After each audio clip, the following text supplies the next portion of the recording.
Warm and windy here in Arlington, Texas. We are all set for the final game of this three-game series. The Mariners and the Texas Rangers, a chance for a series sweep for the Mariners before hitting the skies to Chicago. And Mike, a roster move today. Well, you can see Erasmo Ramirez will be the starting pitcher today. They had to make room for him. Unfortunately, Guillermo Heredia was sent out today. Scott Service talking about the Mariners not seeing left-handed pitching over the next 7 games after today. And of course, the bullpen has some work to do over the last 2 days, so they couldn't send out a reliever. So that is the move of the day. Martin Perez up on the mound today for the Texas Rangers, the now veteran left-hander. And a little bit of a different look at the top of the order for the Mariners today. You're right. The first day off for D. Gordon. His birthday, by the way. Happy birthday to D. Gordon. But Gene Segura is going to lead things off. Then it's Mitch Haniger. We talked about Mitch. 6 home runs, 19 RBIs, leads the club. He will hit second. Robinson Cano, 3 hits yesterday, including his second home run. And Ichiro back in the lineup today. He will hit 6th. We'll take a look at Perez again. He has really struggled here in the early going, so the Mariners hoping that that trend will continue. 12 1/3 for him so far. He has 7 walks, 7 strikeouts, but opponents hitting .453. He's given up 4 home runs, so he has really struggled with his overall command. Fastball at 92 miles an hour. He will mix in a changeup. That's his best off-speed pitch. Also a slider and a curveball. Now look at the defense. Delano DeShields just off the disabled list. He will get his first start out in center field. Joey Gallo, we saw him in left field in the first game. Now he will be at first base. Juan Centeno will do the catching. Now for Perez, you mentioned the struggles that he's had so far this year after beginning the season on the disabled list with the elbow injury, but you can see what happened his last time out against Tampa Bay. He has really struggled for them. 4 innings, 7 earned runs, 8 runs total, and 81 pitches to get through the 4 innings. So he's had a tough time of it here in the early going. You know, we saw that shot of Delano DeShields out in center field. You talked about a quick recovery. Broke his hamate bone just days into the regular season. It has been essentially 3 weeks since then, and he is already back in the lineup. And they really need some production out of their center fielders at the plate. They've had some guys fill in for him that have done fine defensively, but there has been very little offense, and they're hoping to get his speed going, get him on the bases. But he will lead off for the Rangers. Play center field.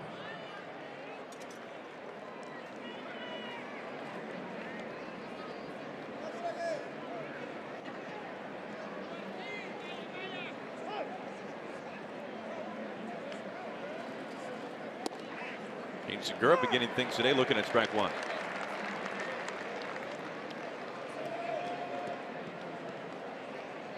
Scott Service say that D. Gordon dealing with nothing serious, but a little bit of a sore foot. There's a good chance we see D later on today at some point. At least a partial day off for the Mariners center fielder.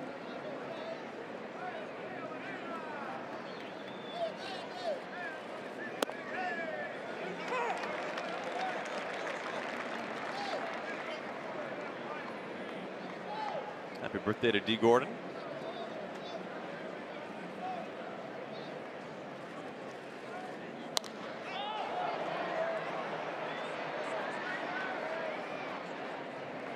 Finds a new guy. There's that number 1. And take a look at the American League West standings. Astros on top of things now, 15-7. The Angels have been slowed down a little bit. Of course, the A's winning last night behind Shamanaya, and the no-hitter against the Boston Red Sox, the hottest team in the game, and the Rangers in last place at 7-15. And we were hoping that the Mariners would come into town with the Rangers struggling here and take care of business. Already won the series, winning the first 2, have a chance for a sweep today. Mitch Haniger will step in.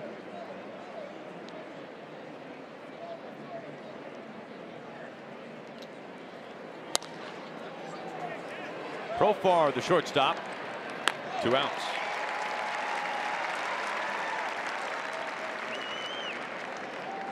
Elvis Andrews on the disabled list for an extended period of time with a very serious elbow injury.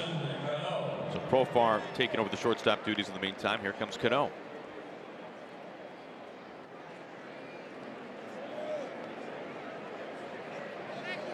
Really get a sense just even watching this club now, Aaron. The absence of Andrews means so much to this club in a lot of different ways, but just the overall attitude of the club is even different. Of course, their shortstop does a lot of things for them offensively, hitting at the top of the order. First pitch back to Profar. And for all the struggles of Martin Perez, a very quick top of the first. We go to the home half.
for the Mariners. Did not pitch at all during spring training because of a sprained right lat, but activated today, and this will be the lineup he'll face for the Rangers. And the Rangers have struggled this year, hitting just .232 as a team. Delino DeShields again off the disabled will lead things off. Want to keep him off the bases. Then it's Adrian Beltre hitting cleanup for the Rangers. Adrian Beltre with over 3,000 hits in his career, and Joey Gallo will hit 5th in the lineup. He leads the team with 6 home runs.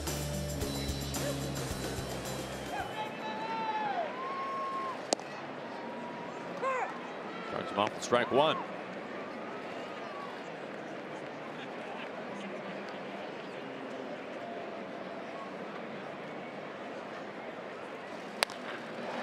Into right field.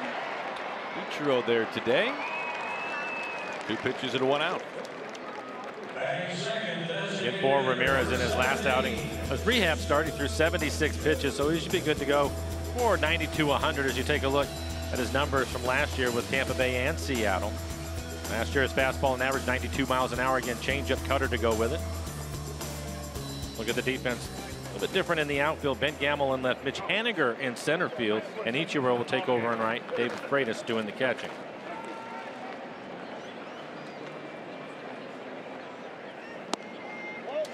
You know, Mike, I don't know which is a better way to date the last time that Ichiro was in right field for the Mariners. If it's the fact that Kyle Seager was at second base that day, or if it was that Blake Bevan went 8 innings that day for the Mariners. It's been a little bit of time. Blake Bevan, local product here in Texas. That's right. It's been a while. Yeah, star here in Arlington. Former first-round draft pick of the Rangers.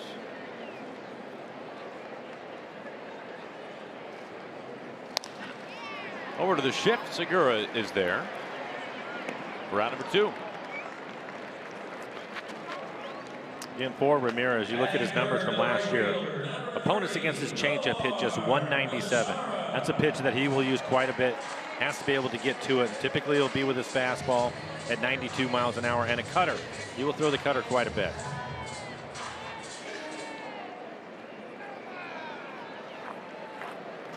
Two speedy outs. Here's Nomar Mazara now batting .312 on the season.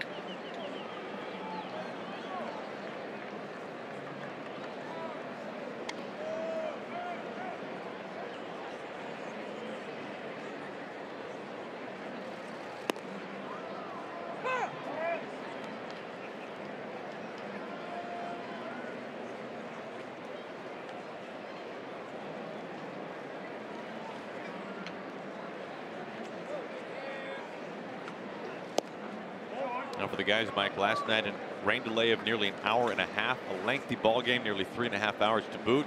I guess the one silver lining, instead of a 1 o'clock game, it's a 2 o'clock first pitch local time here on a Sunday. Yeah, able to push everything back at least an hour as far as getting the luggage downstairs and guys checking out of their room, maybe giving them a little time to sleep just a little bit more. It was a long night for them.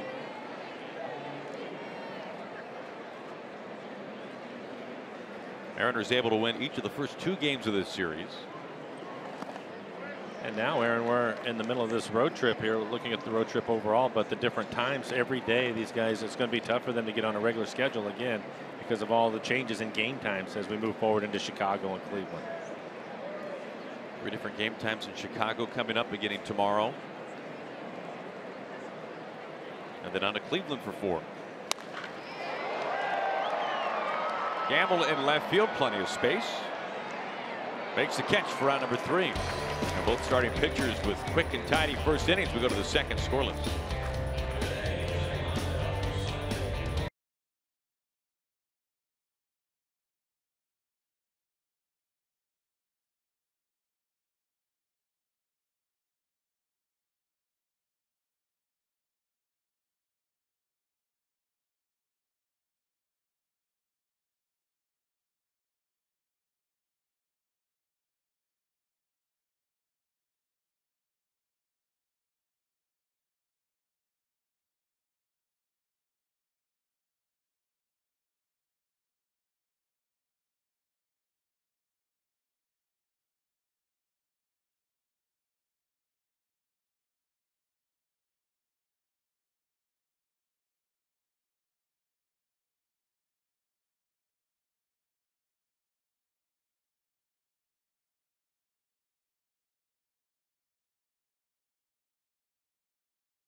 Seattle Mariners baseball on Root Sports is brought to you by Safeco Insurance. Find a local agent at safeco.com. Do more.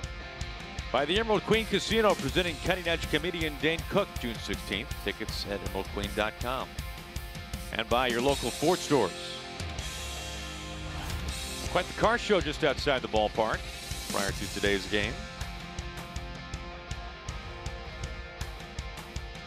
Seems like a Blower Power ride right there.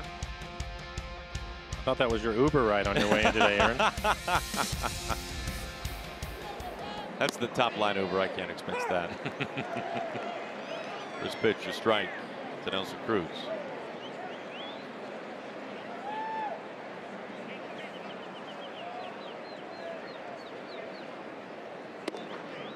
We were talking about how last night on the broadcast about how much of a not just a fan, but a clubhouse favorite Nelson Cruz is, and we had a chance to visit with the Hall of Fame voice of the Rangers earlier today, Eric Nadel, who was most certainly here when Nelson Cruz was a Texas Ranger, and he still speaks and thinks so highly of Nelson Cruz, which makes moments like last night so difficult for Eric when those home runs come at the Rangers' expense. There's Eric, Ford Frick Award winner just a number of years ago.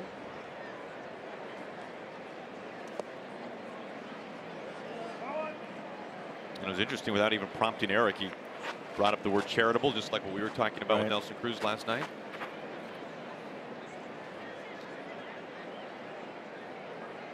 Good numbers for Nelly against Perez.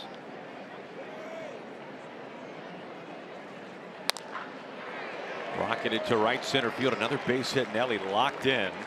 He's starting to heat up, and just watching him right there go to first base, he looks as if he's starting to run a little bit better too. Every now and then when he swings and misses, you'll see him wince a little bit, but another base hit. Had 3 hits last night, including the home run. It's always a good sign to see him hitting the ball to right field, but not much of a limp at all right there. That looks pretty good. So he's getting healthier too, along with getting hot. You know, it brings up a pretty good point, Aaron, because a lot of times we don't know as far as other organizations go and players. But getting to know Nelson and seeing what he's done here in Seattle and the type of person that he is, it's surprising that Texas ever let him go. I know. Many are probably thinking the same thing. 1-0 to Kyle.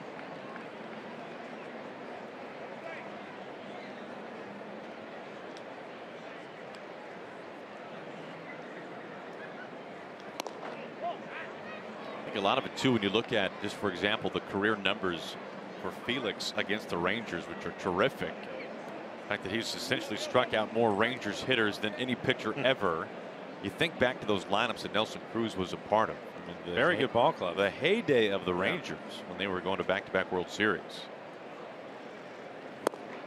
Josh Hamilton was an MVP. He was one of the best players in the game for a stretch of about 3 or 4 years. Nelson Cruz, Michael Young, Mitch Moreland. Moreland was a complimentary piece.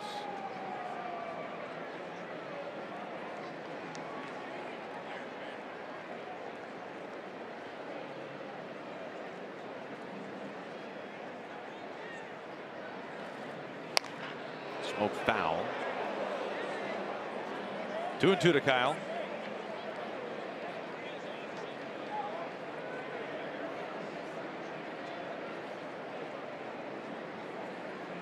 Now Perez only a 7-pitch first inning to retire Segura, Haniger, and Cano in order. Mariners the leadoff single here in the second, though. Didn't work out for him in the first inning, as you mentioned, but looking at his numbers and the struggles he's had, especially with his fastball, no surprise to seeing them aggressive. That really gets Seager. They appealed on the check swing. He does not go, but Seager just got drilled. Almost looked as if it hit him in the bicep. It's one of the tough things at this level, knowing that Perez has a curveball and a slider. You have a couple of strikes, you take a look at the Primera Supermo and this fastball running in. You have to hang in there. By the time he recognizes it, it hits him right in the bicep. But you have to hang in there to hit the breaking ball, and by the time he recognized fastball, it was too late. It was on him. Perez has a good fastball at 92 miles an hour.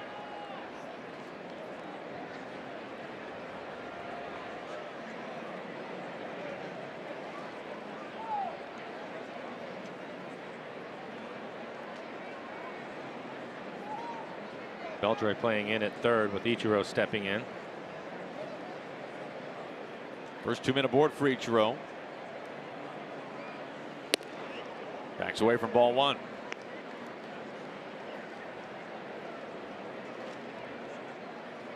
Gallo also playing in front of the bag at first.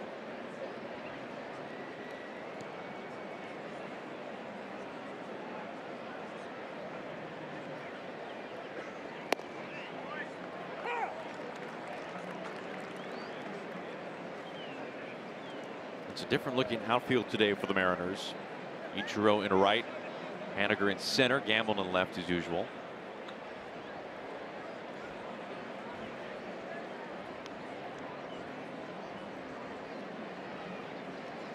Here's the 1-1.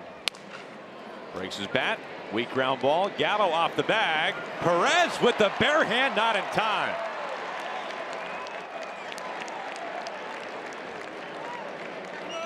That'll be an infield hit. Perez missed first base. It was going to be close either way. A little bit of a high throw, and behind him, pretty good play by Perez, but you can see he just misses the base, having to reach back for the baseball. Good looking at Primera Supermo, and then the foot race to first. Great situation for the Mariners. And Perez struggling. Want to make him uncomfortable if you can, and he is right now here in the second. Bases loaded, nobody out.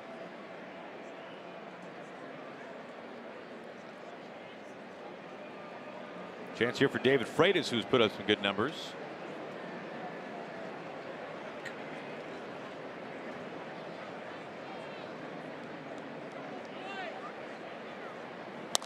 First pitch to Beltre. Seager safe. That's some tough luck there for Freitas. One out. The Mariners now 1 for 2 with runners in scoring positions. You take a look at this line drive right to Beltre, the Gold Glover. Kyle having to dive back into second. Coming into the game today, the Mariners hitting .292 with runners in scoring position on the year. Close play.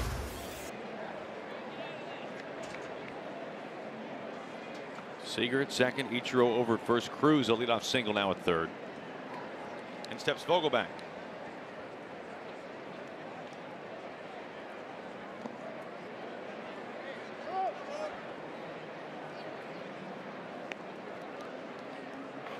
Martin Perez with just enormous struggles so far this year. His last 2 starts, 8 runs each time, and he's given up 19 hits in the span of his last 7 innings on the mound, with 7 walks. Mariners have him loaded, 1 out. 2-0.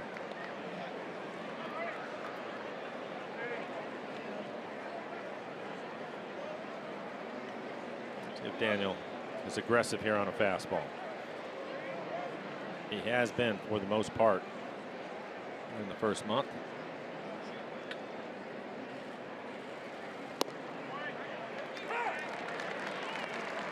Fastball right on the inside corner.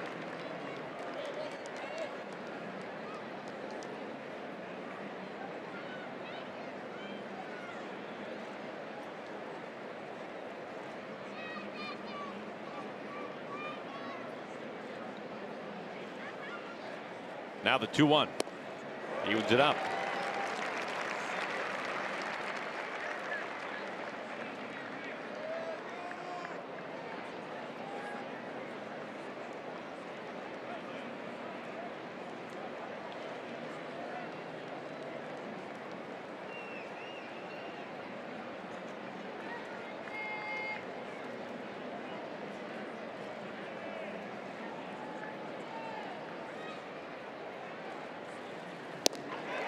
Down on strikes.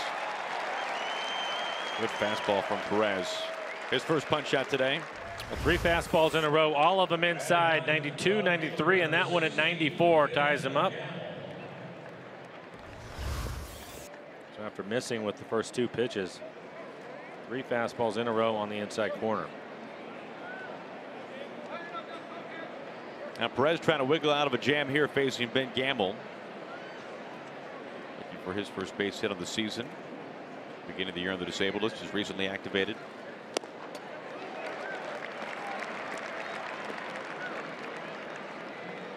Now Perez really felt like doing some video work in between starts. He found something to help figure out his mechanics. Things getting too flat on him. Well, he has a pretty good fastball this afternoon. He's 94 miles an hour with the last 2 fastballs. So he's feeling pretty good. Gamble behind 0-2.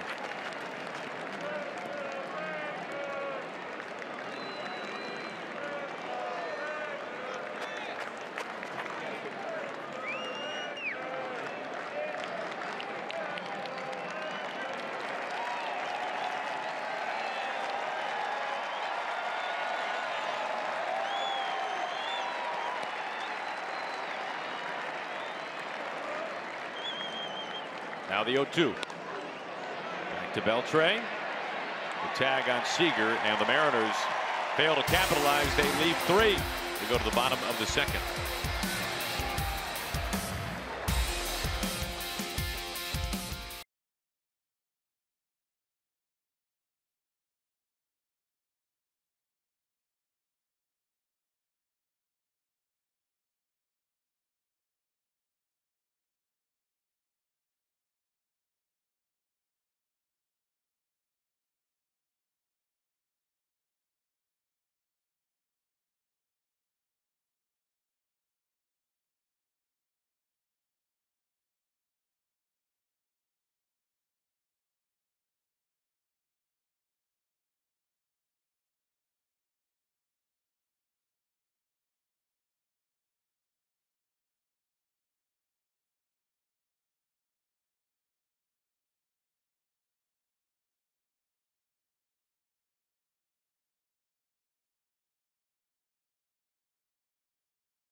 Town May 1st through the 3rd. Fans will have back-to-back opportunities to purchase $15 bleacher and view seats, as well as $30 main and club level seats. It's all part of VECU value games at the ballpark.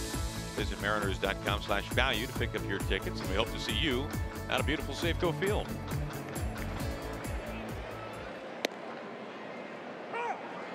First pitch strike to Beltre.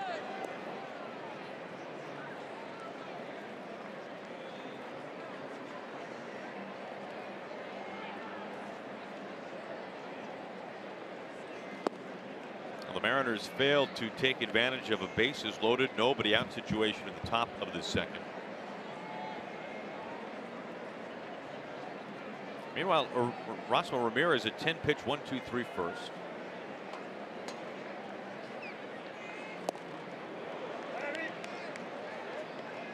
Ahead now 1-2 on one of the game's best hitters right now. Mike mentioned it earlier, 3,000 hits. Ichiro among active hitters, the only man with more. Then Robbie Cano rounded out top 5.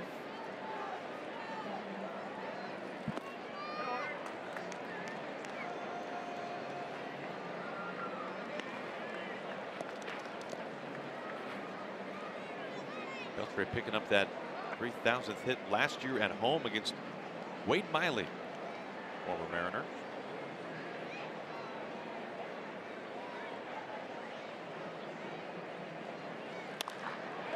Seager, that's a hot shot. Beltre making the turn. Gamble's throw coming in offline. Double for Beltre to begin the bottom of the second. That was smashed. We'll take a look at it. Fastball running in on his hands. He gets the barrel to it. And almost takes Kyle into left field. It was hit that hard. Top spinning line drive as Kyle tries to give a little bit of ground. Still not enough room as you can see him missing it.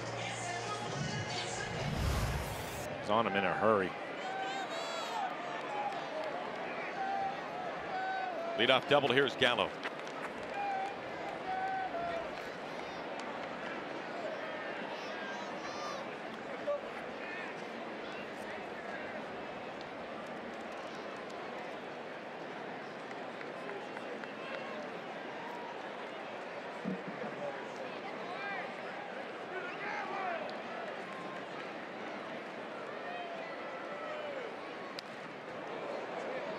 Gallo certainly had prolific power seasons as a minor leaguer. The first time that I caught one of Joey Gallo was back in Kyle Seager's All-Star year in Minnesota in the Futures game. During batting practice, Joey Gallo was hitting home runs up into that very upper deck out there in right center field and target field. That's when he really began to catch notoriety. Well, 6 home runs on the year. Tremendous power, as you mentioned.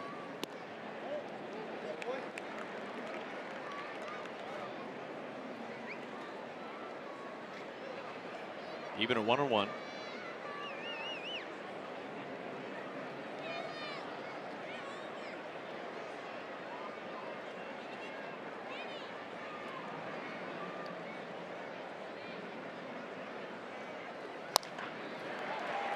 To the very point of the shift, Robbie Cano is there.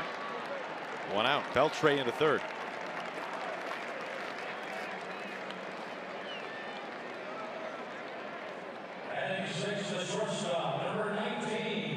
One out, a man at third. Here is Jurickson Profar.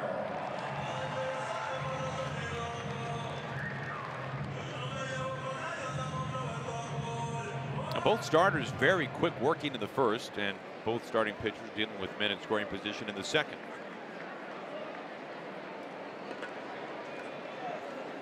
Profar with a couple of hits last night, but he also saw a lot of pitches because of that right there. He fouled off a number of pitches in last night's game. Up 2 for 5. He was making the Mariners work.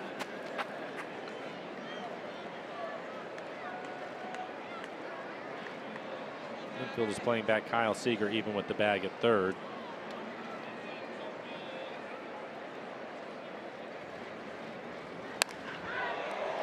Yanks this foul. Erasmo had 0-2. Mentioned that the Rangers as a team hitting .232 this year. Talked about the injuries that they've had, and that's really hurt their offense. Even with runners in scoring position, just .201.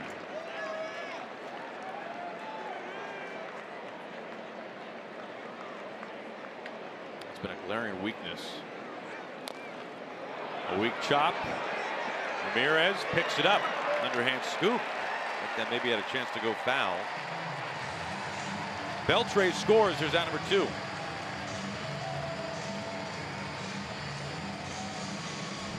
Take a look maybe where this might have gone.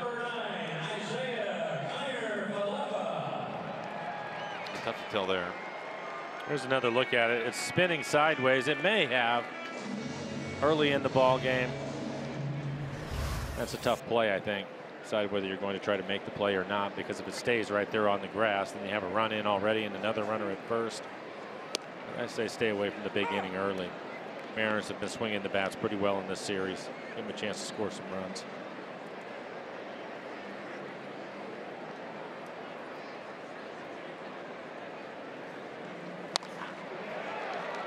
Knee high to Cano. To end the inning.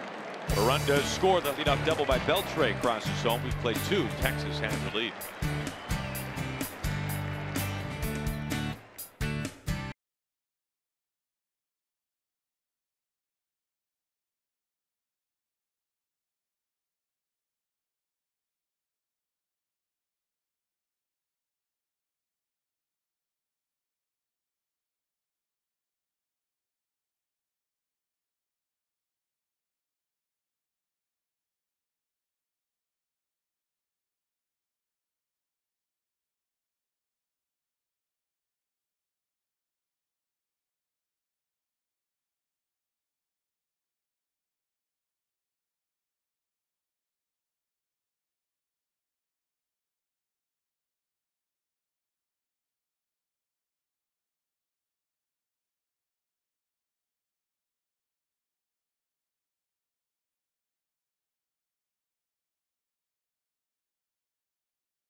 by Safeco Insurance. Find a local agent at safeco.com. Do more.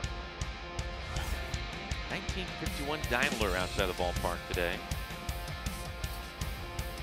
Mariners trailing 1-0 as we start the third. Does not look like it's car seat compatible, I must say. The Goldsmith family could be riding around in that. Top of the order here is Segura.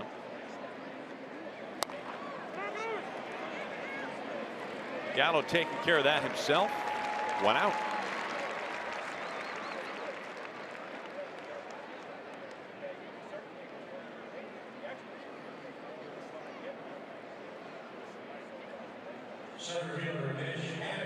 Here comes Haniger.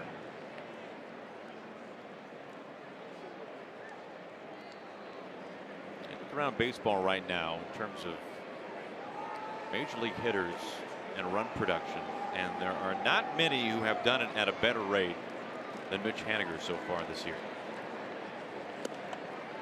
19 RBIs on the season for Mitch, entering today. Of course, he's homered in back-to-back games. Jed Lowry having a tremendous start to the season for the A's, and Javier Baez of the Cubs, the only two who have driven in more runs so far this year than Haniger, who picks up a base hit here. Haniger making the turn, hustling into second base. He can coast in there, a stand-up double. It'll be back-to-back innings where the Mariners have a runner in scoring position, and pretty good hitting right here. This is on a changeup, 84 miles an hour. He's out in front of it a little bit. Lines it into left field. You have to keep putting pressure on Perez. You mentioned the last inning where the Mariners had the bases loaded, nobody out, and weren't able to score. You don't want him to start gaining confidence. He was a bit lucky. There was a line drive from Freitas that was hit right at the third baseman. I think if you keep putting pressure on him, maybe good things will happen for you. Robbie grounded out his first time up. What a night last night for Robbie. 3 hits, including his second homer this year, the go-ahead homer in the 7th. Again, for the Mariners, hitting with runners in scoring position. This year, .292. 1 for 4 so far this afternoon.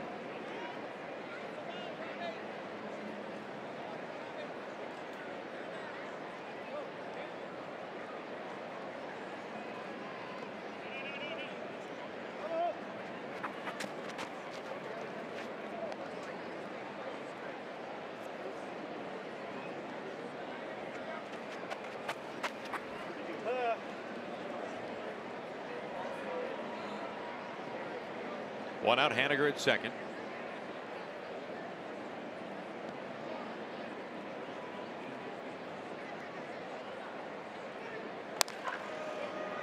On the ground, counter for left for the second baseman.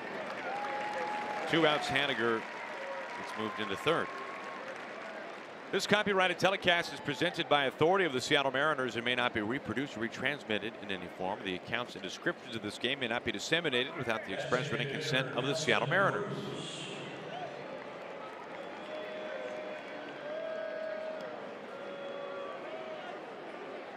Nelson with a base hit his first time up, a line drive into right center field. And if you missed last night's game, he had 3 hits, including a home run. For Nelson, his 4th home run on the year.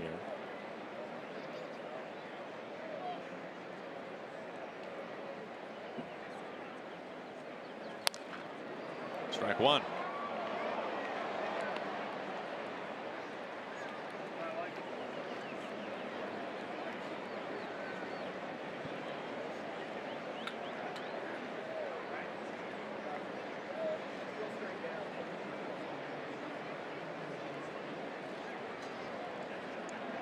Haniger, the tying run at third. As it evens up on Cruz, 1 ball and 1 strike.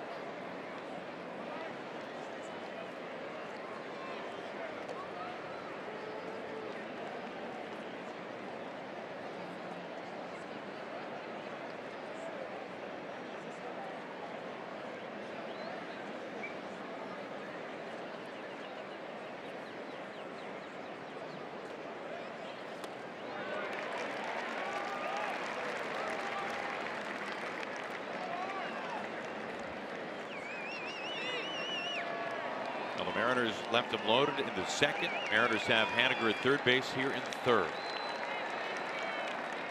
It looked like it was a pretty good slider, 83 miles an hour, throwing the slider underneath his hands.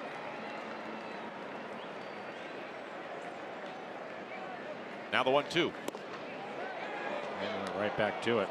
Missed that time. Perez, somebody that Scott Service has plenty of history with. Scott, for a number of years, the Rangers minor league farm director when Perez was the Rangers' top prospect back-to-back seasons. We saw Martin come up through the ranks.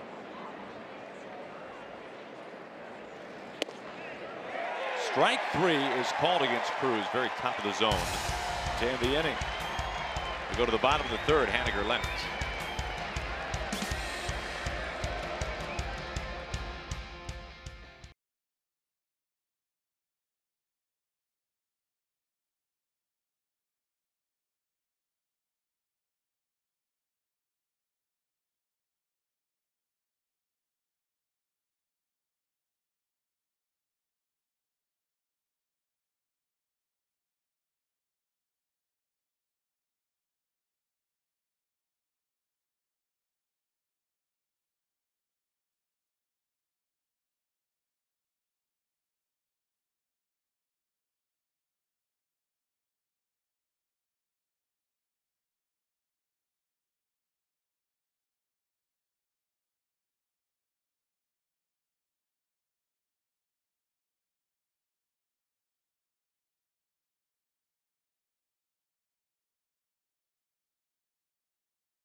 I'll throw it back with a fanny pack. Saturday, May 5th. It is 90s night at Safeco Field. Mariners hosting the Angels. Dress in your 90s best, plus be one of the first 10,000 fans to receive a very cool accessory, a James Paxton fanny pack. Tickets at mariners.com.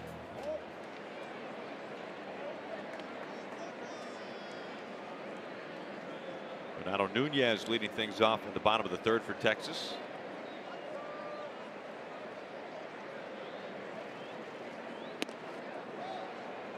They appeal. It's 2-0.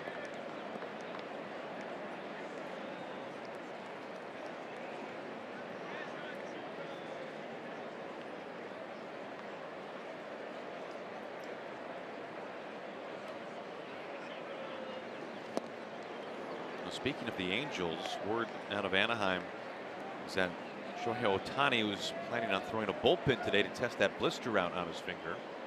See if he can continue pitching in the short term. He really struggled, only won a couple of innings his last time out against the Red Sox. Slug to center. Haniger gauging a well for the first out.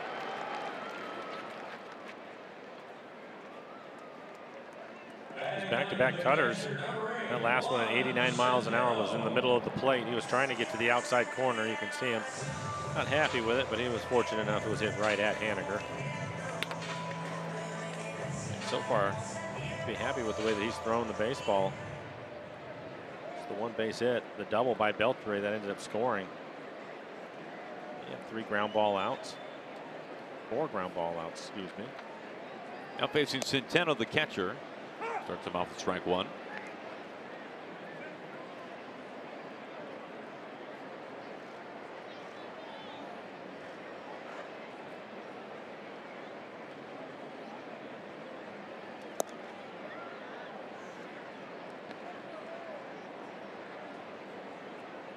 Now Rosmo from Nicaragua, originally with the ball club, then traded to Tampa Bay.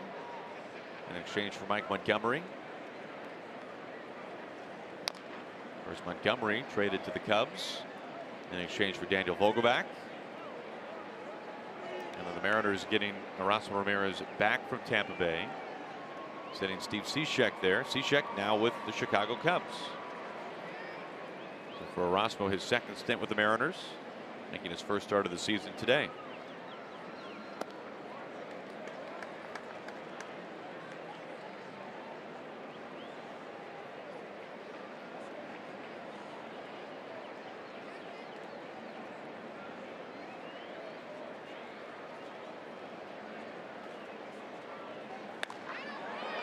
Gamble has a chest dive for out number 2.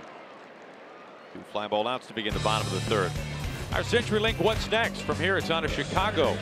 Mike Leake taking on veteran Miguel Gonzalez tomorrow. We're on the air at 4:30. Mike was talking about this. Different start times all 3 days. Marco Gonzalez, Carson Fulmer, former first-round draft pick, fill the slab for the White Sox. And then Happy Felix Day on a Wednesday. Day baseball, Felix versus James Shields to round out that series on the south side of Chicago.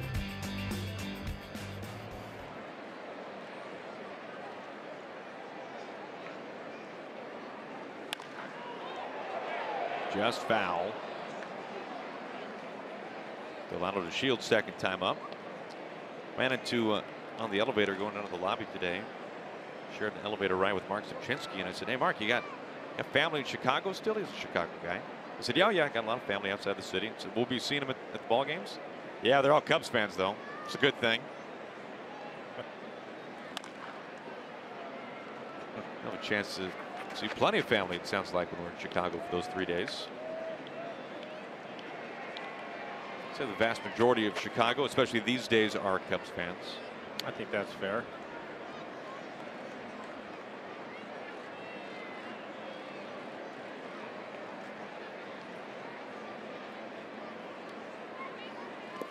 Check swing, he goes. Ramirez picks up his first strikeout, and that is how the 3rd comes to a close. Erasmo faces the minimum for the second time today.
Link Light Rail to and from the game through June 3rd. Learn more at soundtransit.org.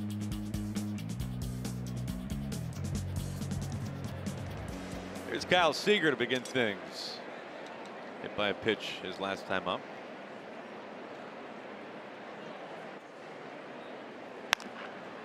This is foul over by the Rangers dugout. 5 left-handed hitters in the lineup today, and Perez is pitching them all inside. You mentioned Kyle being hit by a pitch. He was hit in the left bicep on a check swing. Pretty good fastball at 92 miles an hour.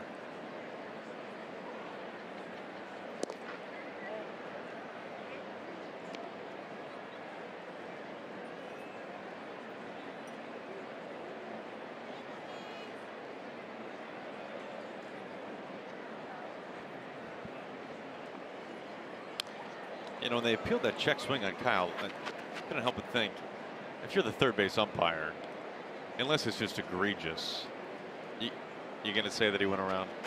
I mean, he just got his bicep destroyed. It was a check swing, but if he had gone around, I think Gary Cederstrom, who's at third base today, and the crew chief, he would have called it a strike. Do you give any leniency now that the guy's arm is just dangling? It's pulled foul. Kyle. I know you've been around a while. I know you've been All-Star Gold Glove. I need you to come. Yeah, step back in there. Just get back in there. Yeah. Thanks for wearing that. I think I've seen it. I've seen guys get hit and then call it a strike because they were swinging at it.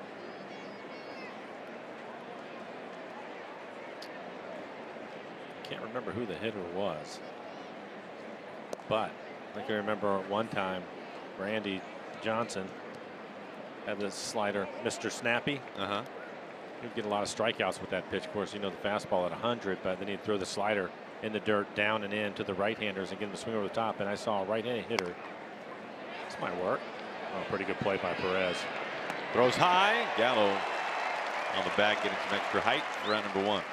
But Randy ended up striking a batter out and drilling him in the leg. That's a bad walk back to the dugout. Well, he couldn't. He was on the ground. Then he had to get up and limp back.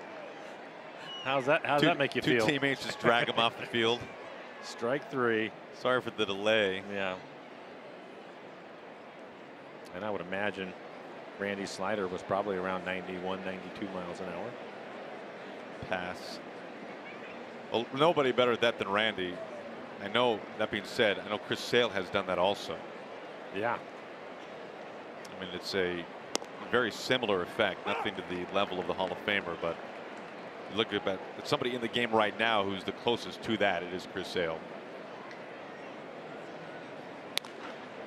Up the middle, trying to find the outfield, and it does. One way or the other. Ichiro aboard for the second time. A couple of infield hits for him. And pitching him inside. Jams him a little bit. But it was well placed.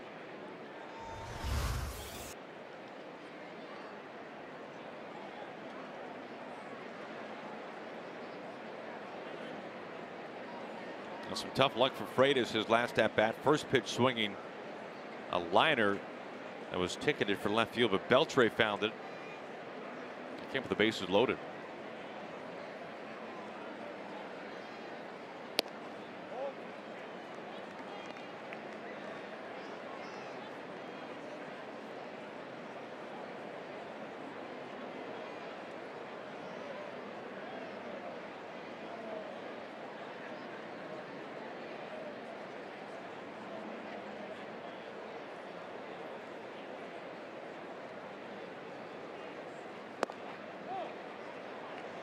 Two 2-0. You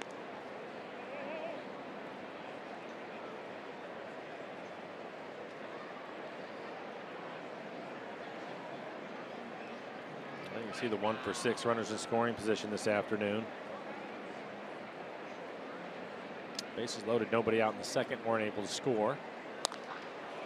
Freitas with the charge out to left center. To Shields adjusting his route a little bit.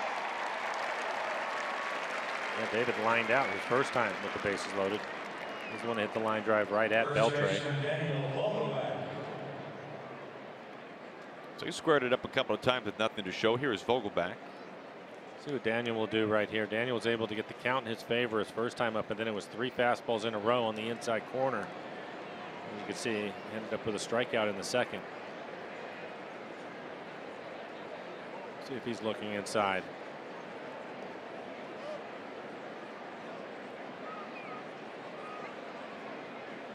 Right back in there again. There it is. Sometimes the hardest thing, Aaron, is if you know that and you have an idea and you think he's going to pitch you inside and you go up there with an idea and you start looking in there, you'll do what Daniel just did and you'll start chasing pitches in off the plate just because you're looking in that general area and they're going back in there again.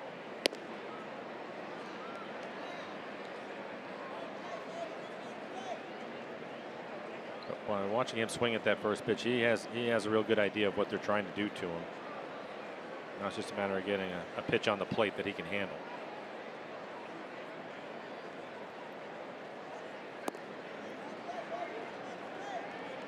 Gets a break there, 2-1.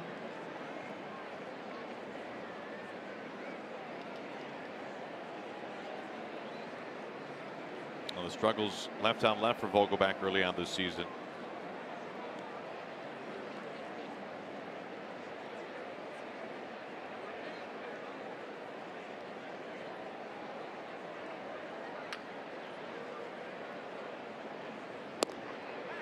Which, Mike, I don't know if there's the exact magic time frame or number, but both for pitching splits and hitting splits, kind of got to give it a little bit of time. Yes, absolutely. I mean, sure. Especially when you're talking about, I mean, you could run into 2 or 3 just dominant lefties in the course of the first couple of weeks of the season that can really skew things. And on his hands, fastball gets him for the second time. Ichiro stranded after the infield base hit. We go to the bottom of the 4th.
"15 minutes could save you 15% or more on car insurance."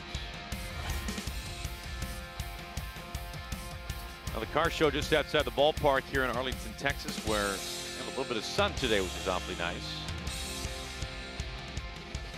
Mariners trailing 1-0 as we go to the bottom of the 4th.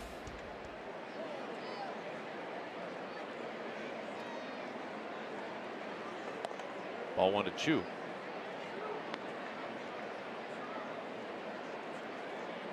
Chu batting second now with the Shields back in the order after being activated from the disabled list. We've seen Chu at the top of the order previously. This is skied out to Gamble. Ben handles it for out number 1. Right fielder, I've seen a lot of pretty quick at-bats against Erasmus so far today, Mike. But you got him in good shape. Well, yeah, he's throwing strikes. I think for the most part, he's starting to use his cutter a little bit more, but he's around the plate. And I think when you're a team like the Rangers and they've had their struggles, especially here in the early going, they're going to be aggressive on the fastball. I think his cutter's been a pretty good pitch, but you look overall, 37 pitches, 26 strikes for him. That's good stuff. Has not had to throw any more than 5 pitches to a single batter. It seemed like that was the average last night for Paxton, not a little higher than that. There were a lot of foul balls against James in the game last night.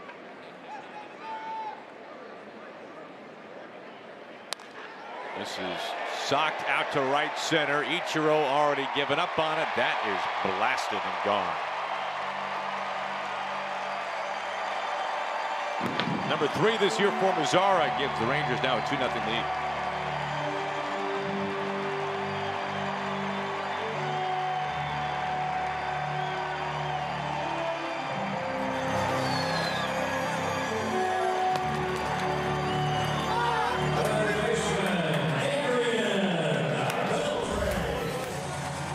take a look at it. Maybe a little cut fastball at 88 miles an hour. Much in the middle of the plays, he drives it over the bullpen.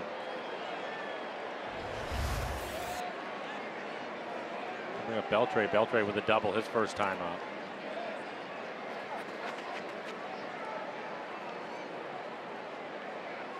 A double for Beltre has tied him with George Brett on the all-time extra base hits list, 17th all-time.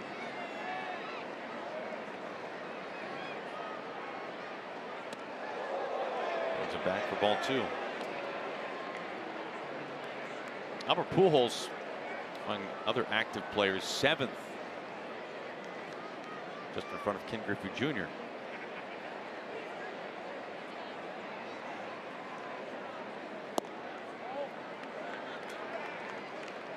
Ruled ball 3. Well, he'll be swinging if he wants to. Green light on the 3-0 count. Joey Gallo waiting on deck. 4-pitch walk.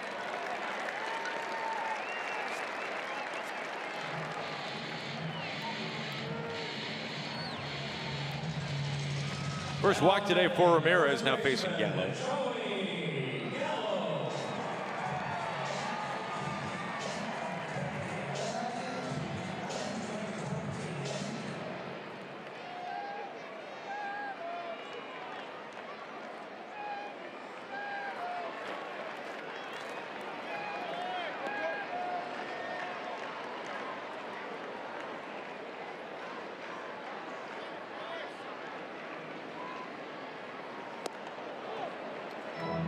Gallo showing bunt with the shift on. Mariners inviting that. I think they're fine with it. The type of power that he has. He wants to try to bunt. They'll let him. Kyle's all the way out at the shortstop position. No chance if he gets it past Ramirez.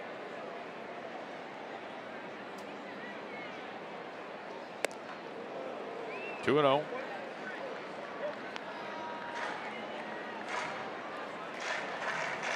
Two very close pitches to Gallo.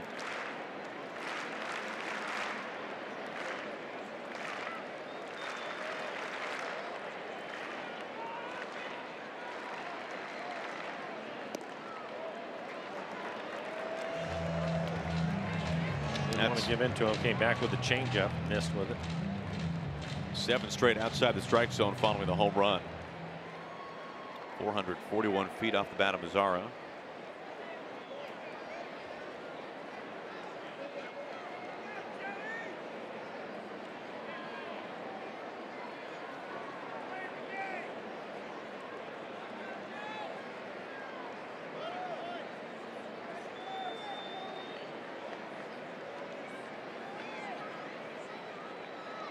Now the 3-0.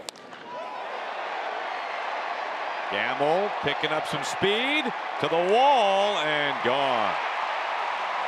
Opposite field, Joey Gallo, number 7. 4-0 Texas, their second homer this inning.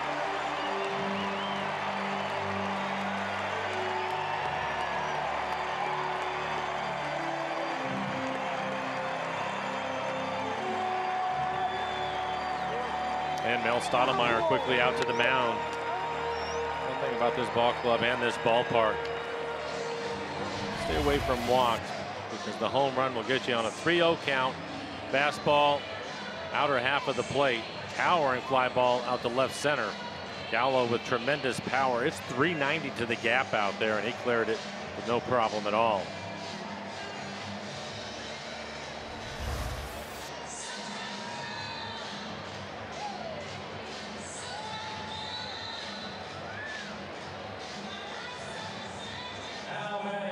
The Rangers with over 850 feet of home runs this inning.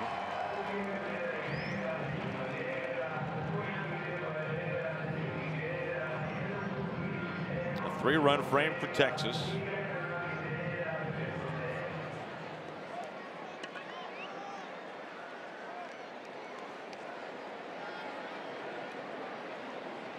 And steps Profar.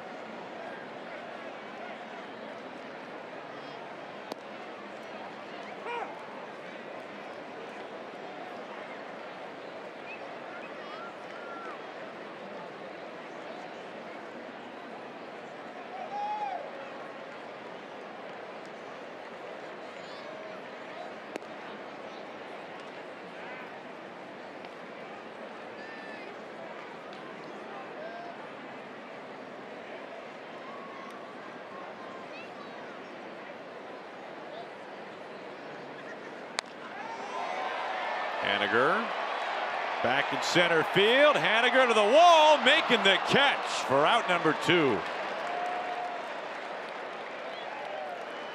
That really carried. And again, another pitch in the middle of the plate. He gives it a ride. Mitch out in center field, typically in right, but D. Gordon getting the afternoon off. You take a look at our Primera Supremo, and the concentration by Mitch Haniger, knowing that he was going to slam into the wall, makes the catch.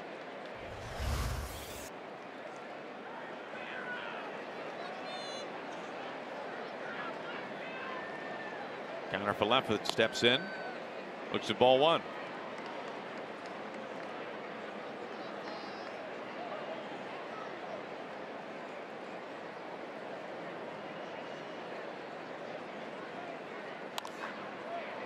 Backhand Seager to end the inning. Couple of home runs, 3 runs in total for Texas. A lot of length. 4-0 Rangers.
I'll sign up your little sluggers for the 2018 Mariners Kids Club. MVP memberships are only $25 and include Mariners backpack and cap, $1 ticket vouchers, plus exclusive MVP experiences, including autograph sessions and batting practice viewings. Register today at mariners.com/kids.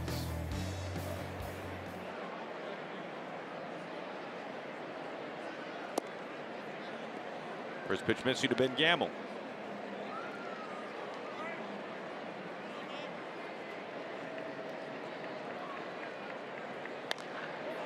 Gamble with a charge out to left field.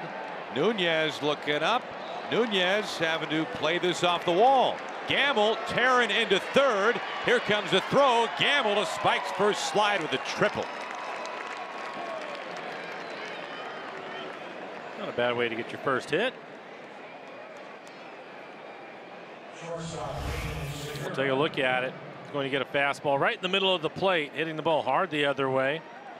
Going to short hop the fence. For Ben, he always runs the bases hard. Good to see him get a triple.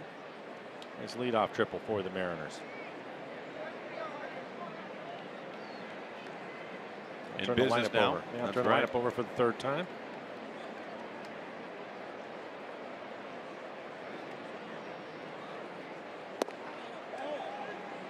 Missing ball 1 to Segura.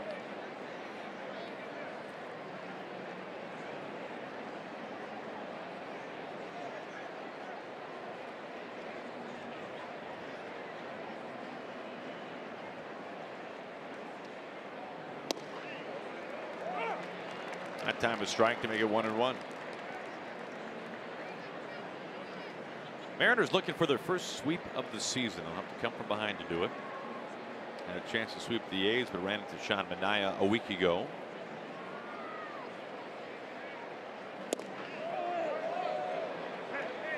if you've missed it, Mariners scoring 15 runs in the series so far, but they're scoring the majority of their runs late.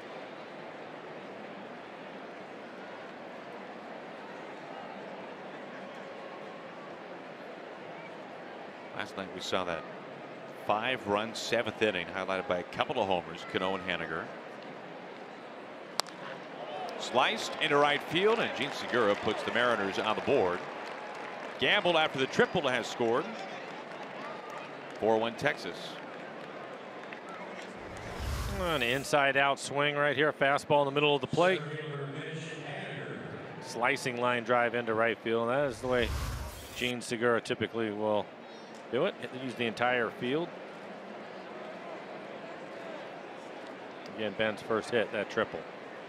It's coming off the disabled list. Now, Segura has just been fantastic with runners in scoring position. You can see 7th inning or later, Friday, Saturday, 5 runs each time. But Segura now 24 at bats with runners at second and third base. He's hitting over 400. And steps Haniger.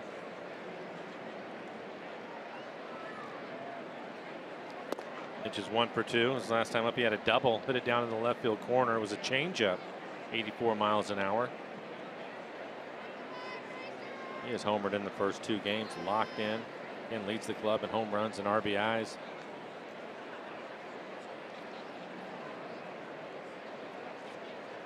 It's already the 2nd time this year he's homered in back-to-back games. Make it the 3rd time, I beg your pardon.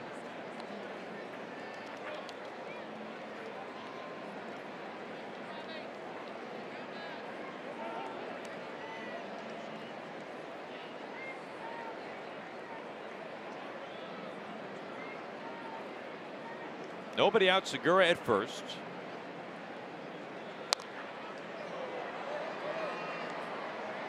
Now 2-1 on Mitch.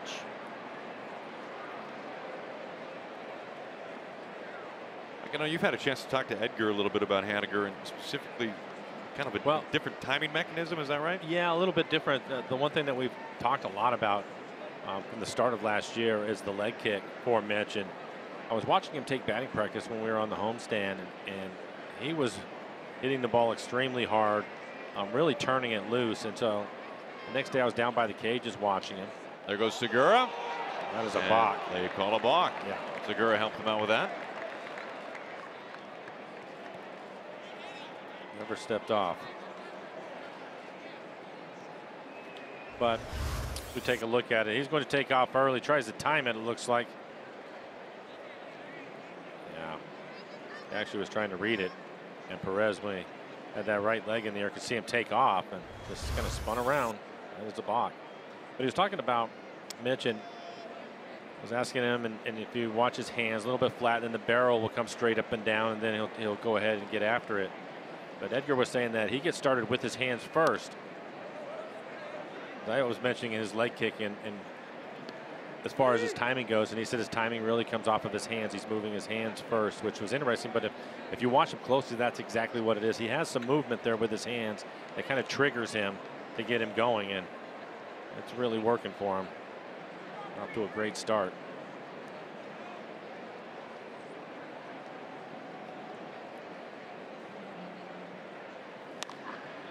Inside the bag, fair past Beltre. Segura coming home. Mitch Haniger just continues to hit. He checks in at second base, his 2nd double of the day.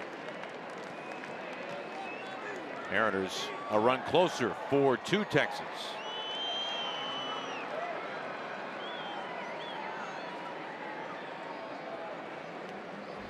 And here we go.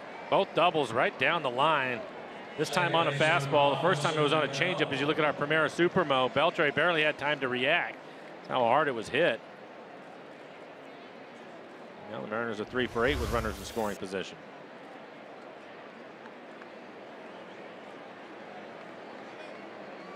That balk helping things out for Segura to score easily.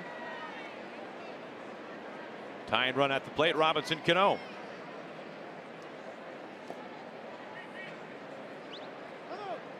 Robbie with a couple of ground outs.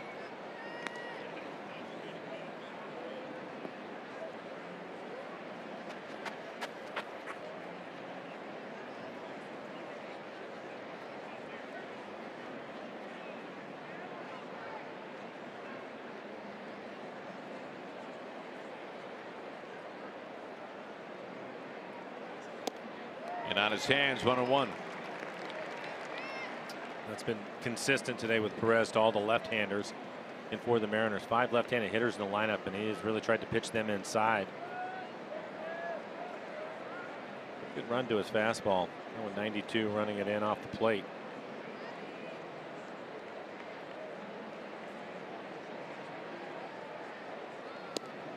Again.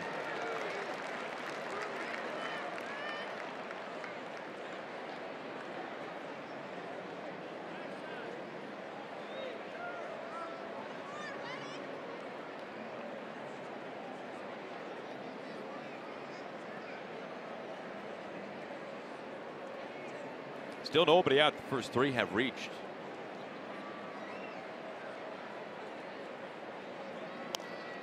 Stays alive.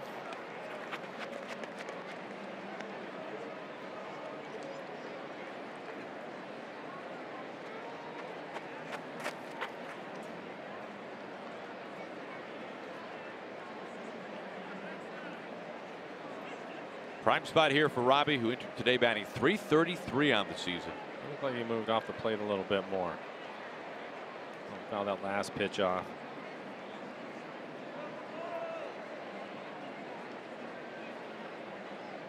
Because of how he's being pitched, you're saying? Yeah, I think so.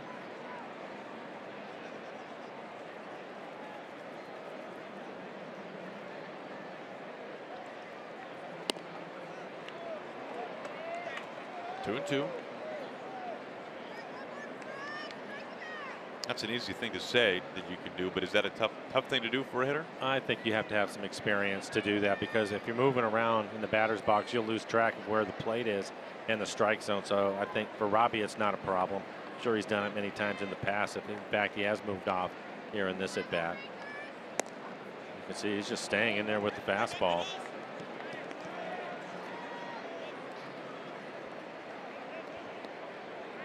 See if he wants to throw him a fastball 3-2. Now he's been able to work the count back in his favor. Probably trying to process that too.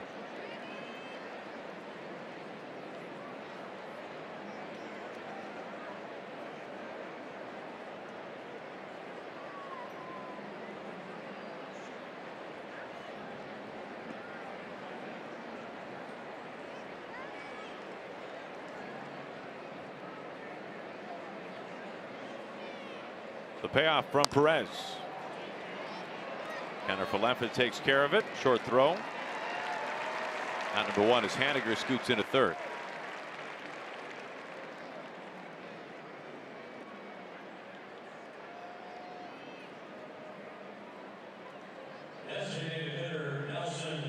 One out, a man at third base once again this inning for Nelson Cruz now.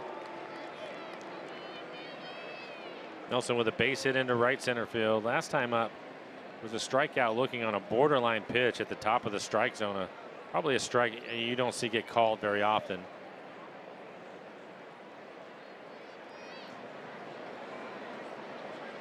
Infield back for the Rangers.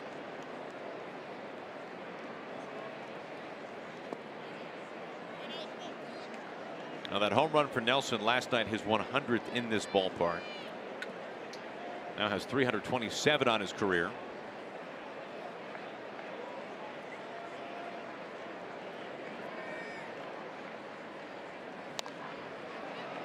Counter for left, able to handle that. Haniger having to stay put.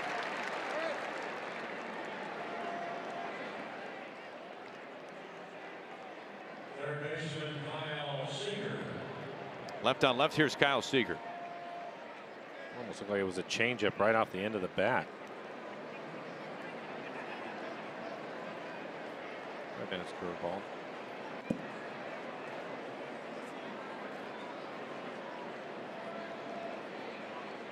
Mariners have grabbed 1 run this inning, looking for more with Haniger at third and Seager at the plate. He's been hit by a pitch and also grounded out. Look, a nice play by Perez to get Seager out of first base.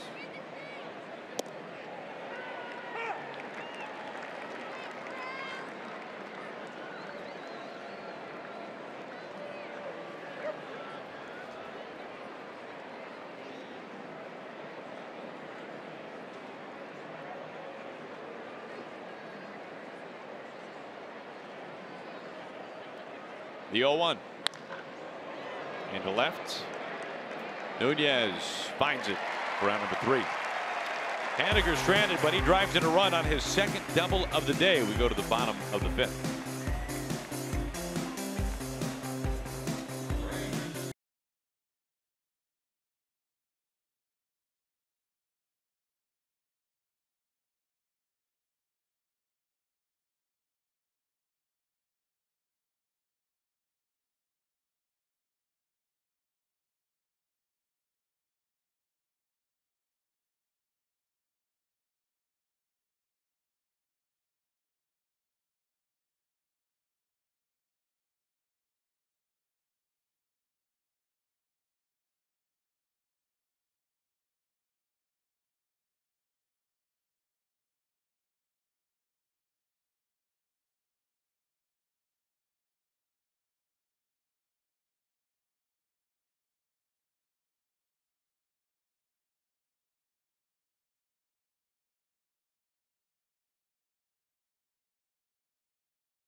The Mariners celebrate Little League Day on Sunday, May 6th, when they host the Angels at 1:10. Thanks to Aquafina, all boys and girls 14 and under will receive an LED boom time watch inspired by the Mariners baseball crunching cleanup hitter, Nelson Cruz. Tickets can be found at mariners.com.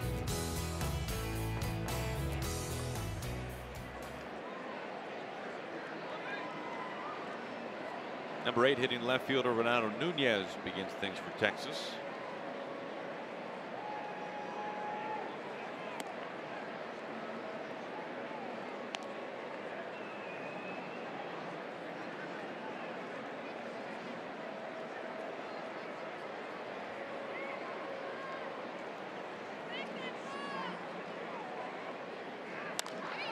On 1-0, smash foul, 1 strike.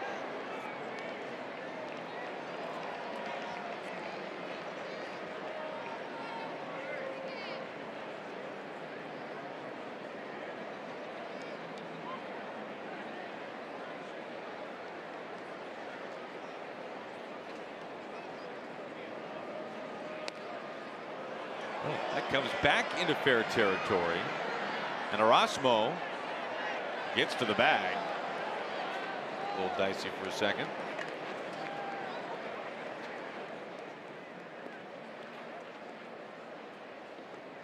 Well, I'm sure his baseball is ruined. It was spinning like a top. Wasn't sure what he was going to do. Luckily, he had his toe on the base. I was confused.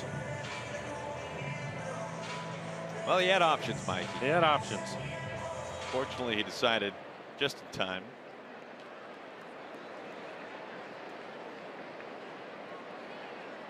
There's Centeno. Backup catch for the Rangers, getting the start today.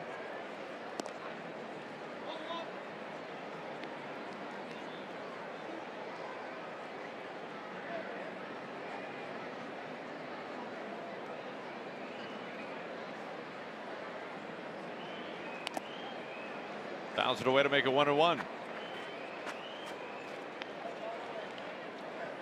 It's finally feeling a little bit like Texas now. Mike, you no longer have to have a sweater on in the booth. I notice they have the dark shades going today. Well, they're off and on. I have options like Erasmo. Very indecisive.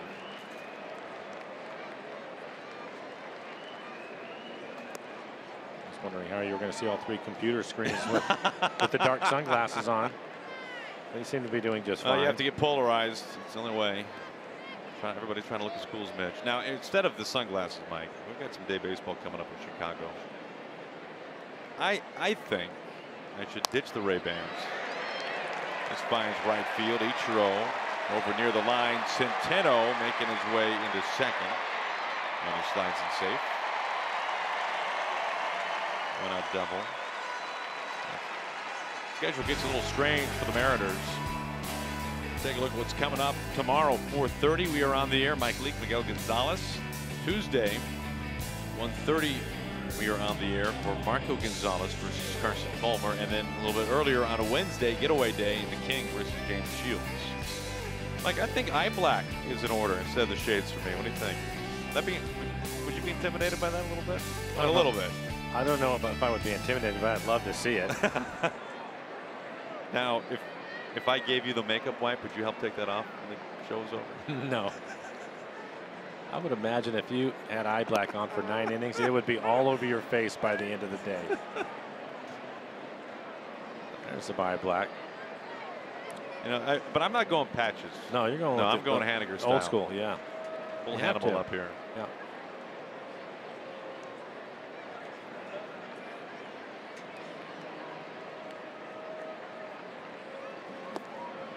I would try to trick you. See, I'd tell you that it's eye black, and it's really just exfoliating pads of some form.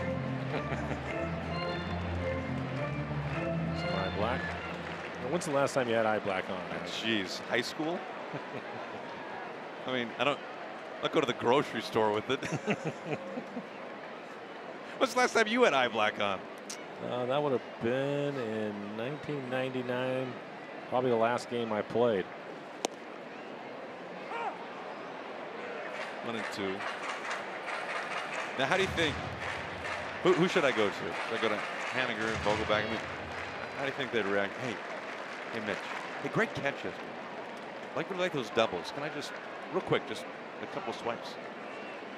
Have them put it on you? I'll just borrow real quick. I'm not gonna go buy eye black for one day game. Seager, it's coming out of your budget. Meanwhile, Centeno taking third.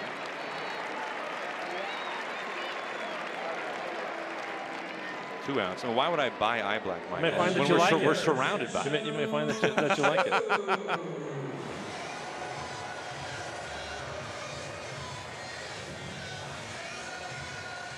I think Rick, by the way, Rick Griffin was the best at putting the eye black on. Oh, really? Yeah.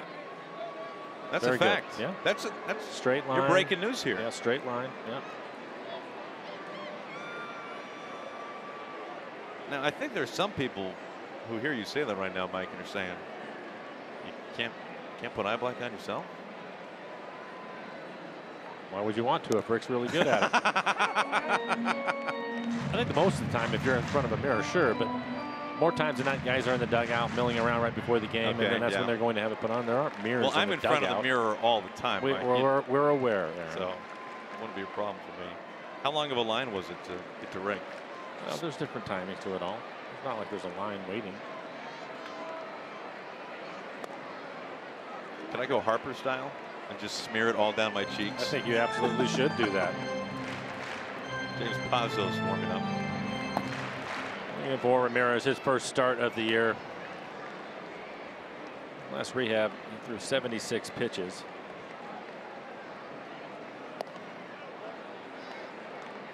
Let's see with the changeup.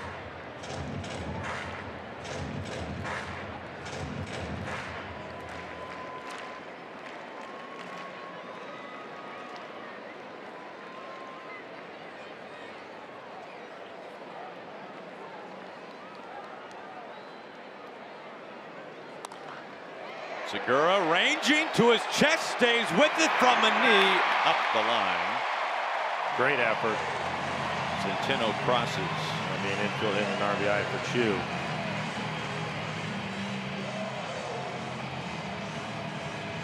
I wasn't sure if Gene was going to be able to get to it.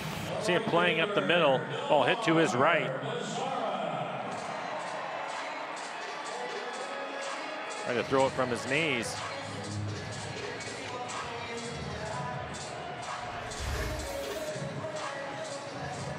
And that aggressive base running for Centeno to take third base earlier pays off for him. It looks like that's going to be it for Ramirez. We've got a pitching change. Nomar Mazara is due up. We just saw Pazos loosening. Will step aside. 5-2 Texas.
Start with Drew Robinson taking a hit away from Nelson Cruz. Now, unfortunately, makes a great play. You see the diving catch, covering some ground.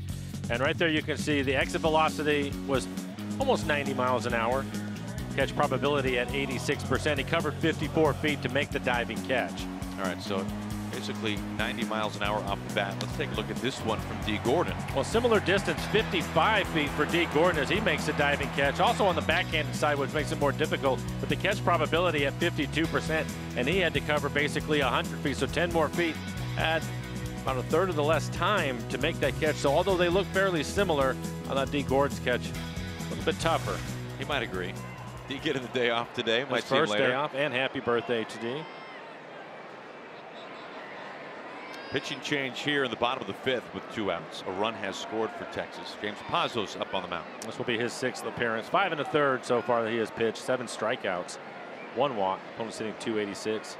Or James's fastball right around 95 miles an hour with a slider.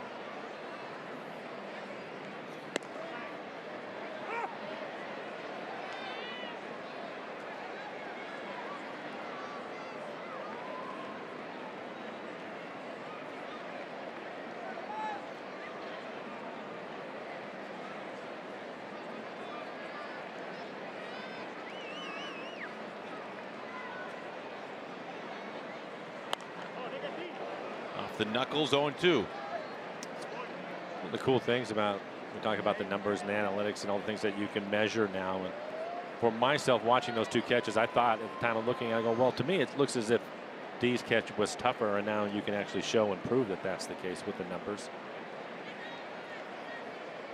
Well, this much we know, he did not look like a guy who started playing that position a couple of months ago.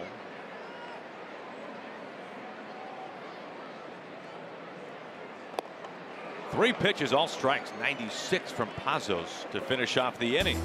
Out of the 6th, Rangers have the lead.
Hitting 2 massive home runs by the Well, Rangers. this was on a fastball, and it just lines it over the bullpen. You can see how quickly it went over the 407 mark for Mazzara, his 3rd home run. And then on a 3-0 pitch to Joey Gallo, tremendous power, towering fly ball out to left center.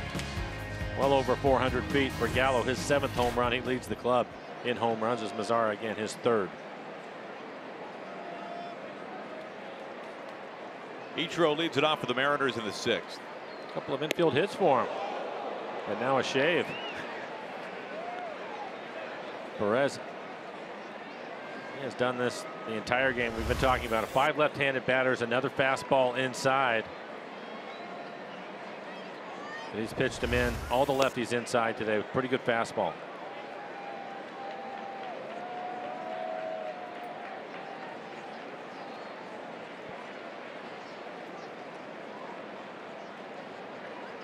The 2-0.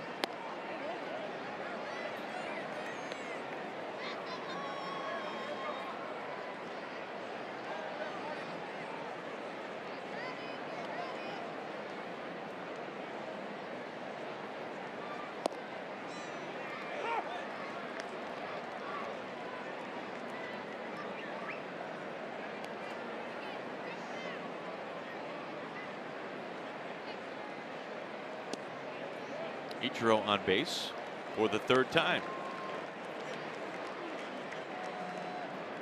First walk today from Perez. There's Freitas.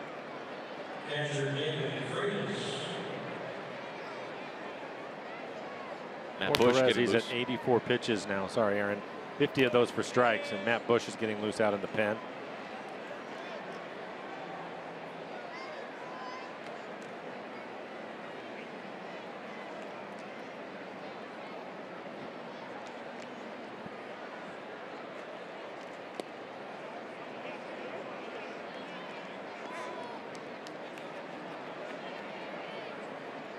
Here comes a trip out to the mound.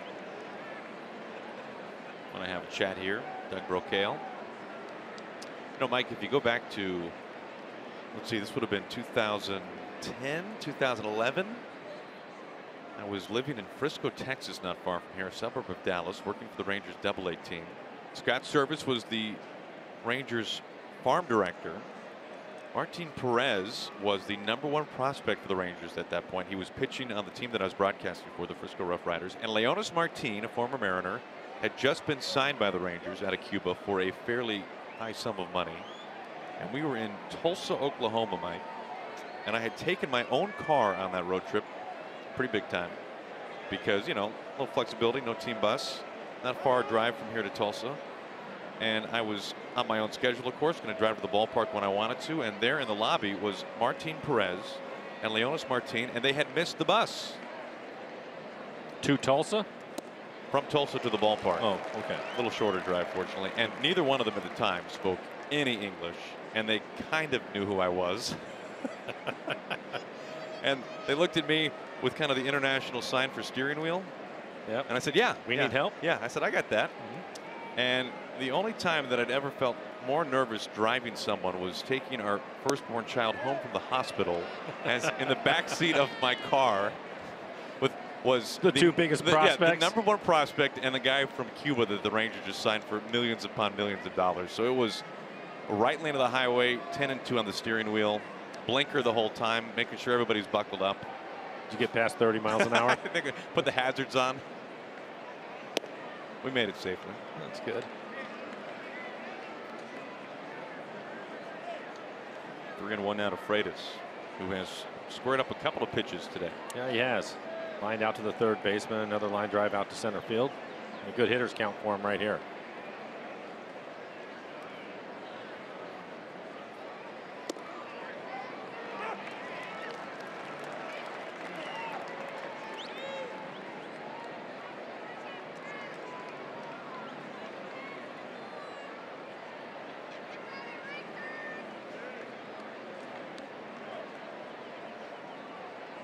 The 3-2. Up into the breeze to center field. Has some carry. DeShields. Can he make the catch? He robs Freitas of his first big league homer. Are the Rangers happy to have him back off the DL today? Talk about some tough outs for Freitas this afternoon. Towering fly ball. He had plenty of time to get back to the wall.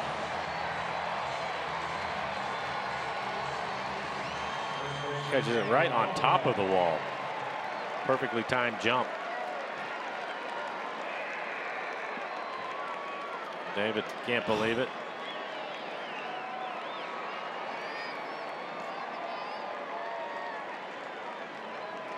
And just off the disabled list today in the lineup, his first game back, Delino DeShields.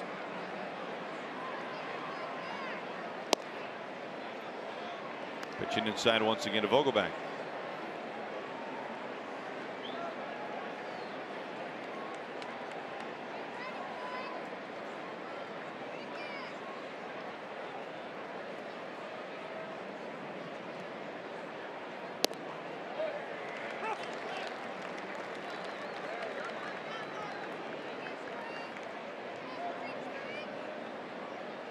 For Perez, same game plan. Going to pitch him inside.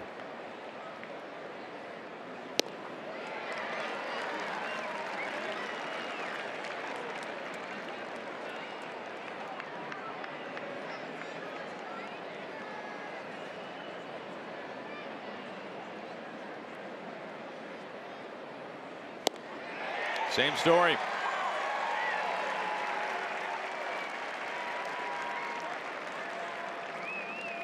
Four pitches, all of them fastballs, all of them inside. It has been for Daniel today, just staying in there. A good fastball. So we got people on the couch looking at that. 3 at-bats for Vogelbach. It's been the same plan of attack every time for Perez. How hard is it to adjust to something like that? And Vogelbach obviously knows this is coming. Well, you can tell that he is trying to. I think he was looking in there again. The hard part today, though, is because he has some run on his fastball, and maybe it's even the angle from which he's throwing off the mound. That pitch looks like it's on the inside corner, but a number of them are actually in off the plate, and that's where you just tie yourself up.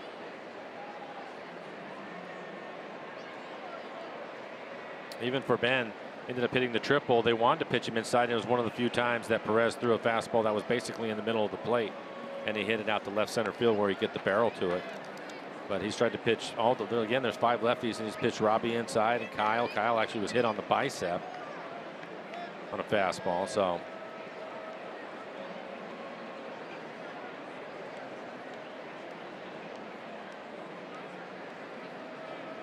Ichiro still out at first base after the leadoff walk. another fastball inside, and you know it's difficult because you know that he's going to pitch you in there. They're certainly aware of that. So you start to cheat a little bit, you know, help try to get the barrel to it, knowing that that's where they're going to go. And I think that also lends you to probably chasing off the plate also. It's difficult. And, you know, he's really struggled coming to this game, but give him credit today. He hasn't made many mistakes on the plate. If he's missed in off the plate.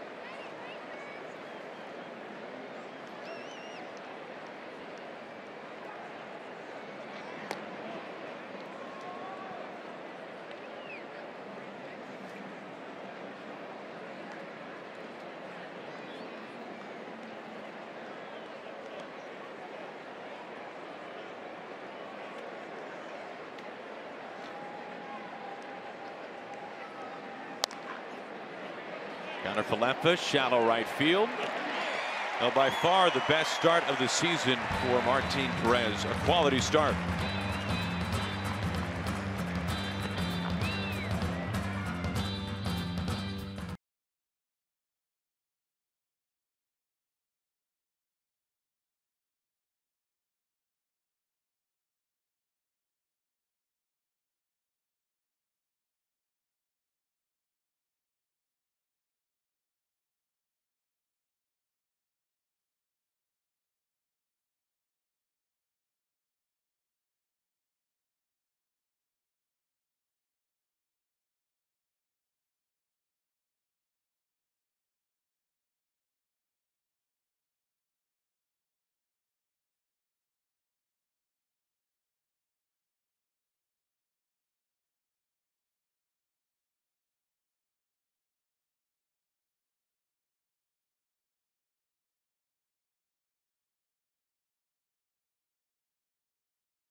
Groups of 20 or more. Flexible seating options, private hospitality, and picnic packages are all available to complete your group stay at the ballpark.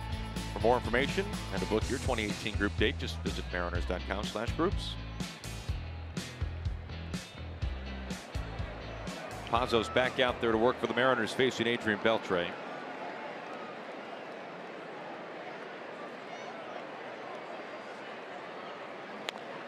Goes after the first pitch. Flares it foul. Strike one.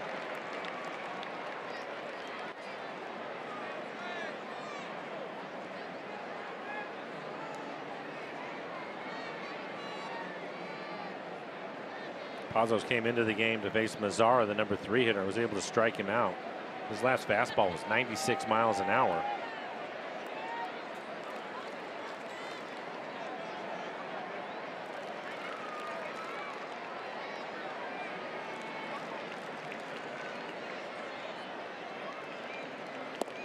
It was not the start that Pazos wanted to the season. His first couple of outings, at times some command problems. But you look at his last few times out now, Mike. Inheriting runners each time, stranding runners each time he's been out there. Has not allowed anyone to score. And we've seen the velocity, obviously the command has been better. And this is more the James Pazos we were seeing last year. No, I think you're absolutely right. And it's difficult sometimes to see Robbie get to it. He can. Picks himself up. What a play. One Hall of Famer taking a hit away from another Hall of Famer. He's shown a lot of range. He's healthy. Nice play right back up the middle. But I think, Aaron, it goes, we talk about it with hitters all the time, but the same can be true for pitchers, especially if you're in the bullpen. And that is, you'd like to see everybody get off to a hot start, but it doesn't always work that way. And for a reliever especially, and we saw a little bit with Nick Vincent, you give up a run or two your first time out, second time out. Takes you a few times to make those numbers look more like you want to get the numbers down. And maybe your command isn't there or your stuff just isn't quite right. But you have to trust that eventually they're going to get back to who you think they are, and what they've been doing is take this bunt, trying to take advantage of the shift. We saw Gallo. He showed that his last time. Eventually ended up hitting a home run. And again, Kyle Seager playing up the middle on him. The same can be said, I think, for Nick Vincent his last couple times out. He's looked really good. In fact, his last time out, faced 4 batters and had 4 strikeouts. You have to have some patience for these guys, especially if they pitched well for you. You know what they're capable of doing. Drills him at 94.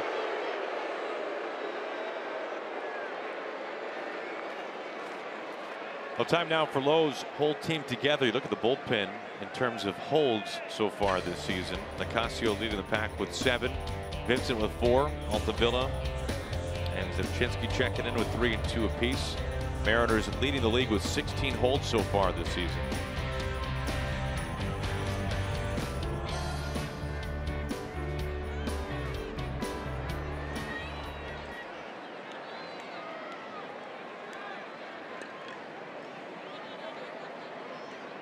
One out, one on. Here's Profar.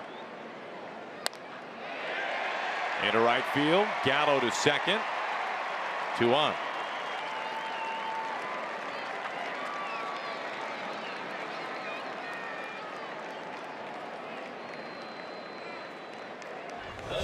Being aggressive, fastball in the middle of the plate. Jammed him a little bit off the label.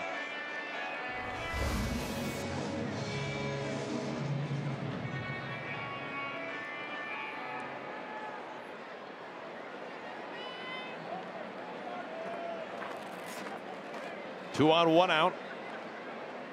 As kind of Falefa than the batter now. Number 7 hitting second baseman.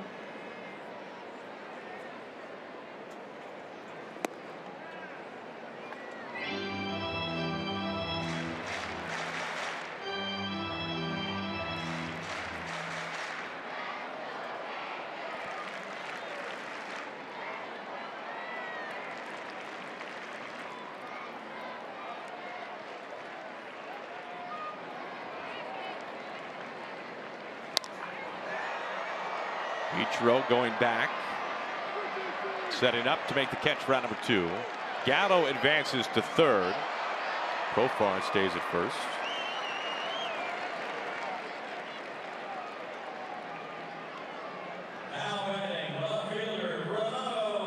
Two outs, runners on the corners for Nunez. Rangers now 1 for 5 with runners in scoring position.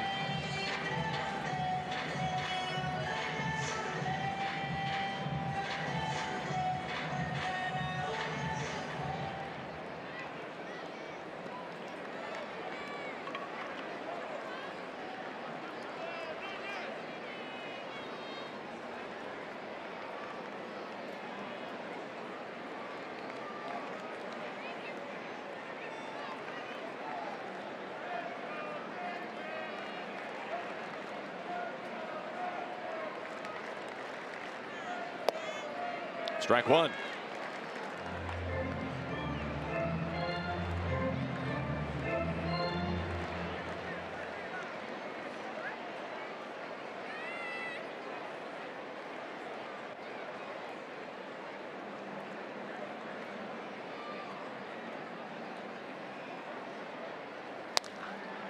Right in line with Robbie for routine ending to the 6th. A couple of men are left for the Rangers. It's off of the 7th. Texas by 3.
Mariners baseball on Root Sports is brought to you by CenturyLink, connecting you to the power of the digital world.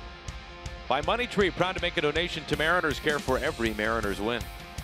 By Jack in the Box, try the new Cholula Buttery Jack, part of the Buttery Jack family, only at Jack in the Box.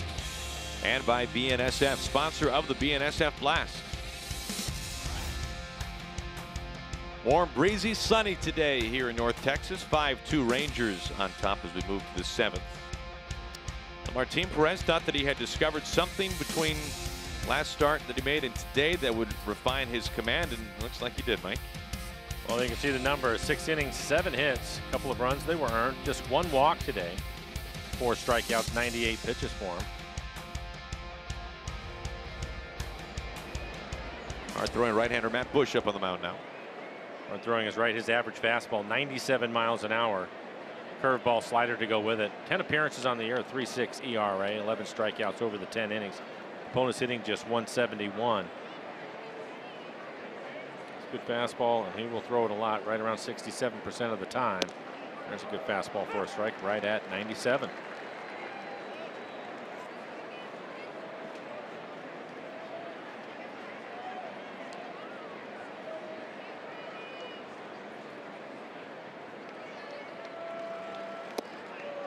And it has been against the Rangers bullpen.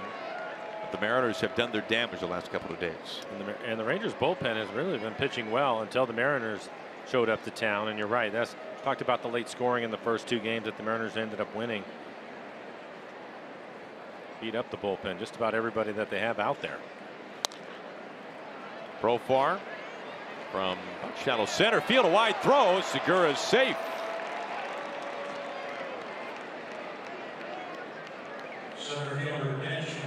Leadoff man aboard for Haniger.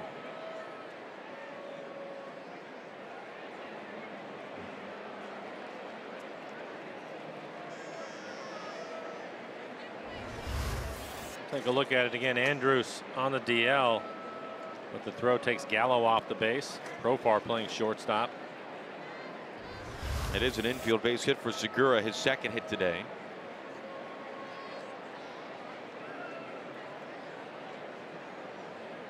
Mitch Haniger hitting 2nd today. When Nelson was on the disabled list, he was the cleanup hitter, and then when Nelson came back, they dropped him to 6th. But hitting 2nd with Gordon getting the day off, and it's paid off so far. A couple of doubles for him, 2 for 3, 2 doubles. having a monster series. He's 6 for 10 with some damage. Speaking of damage, to center. Will it carry? To Shields. 3 straight games. Mitch Haniger going yard. He is putting some dents in that batter's eye here in Texas. He cannot be stopped. Mariners right back into this thing. 5-4 Rangers. For Mitch, he now has 3 RBIs this afternoon. He'd already been leading the club in home runs and RBIs. This is his 7th home run on the year. Primera Supermo, good fastball from Bush, but it is center cut, and he barrels it up right over the 404 mark.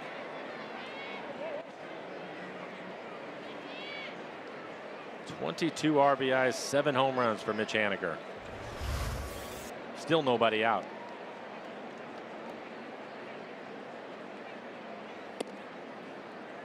Ball 1 to Cano.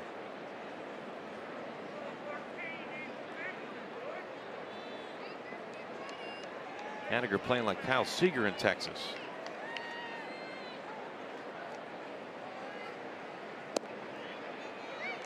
Curveball strike.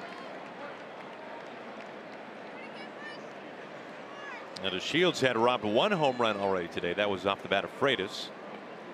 Gonna take that one away though.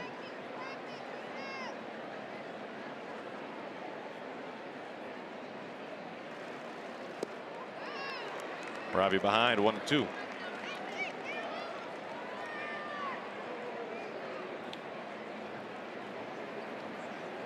Jake Diekman getting loose. Hard throwing left-hander.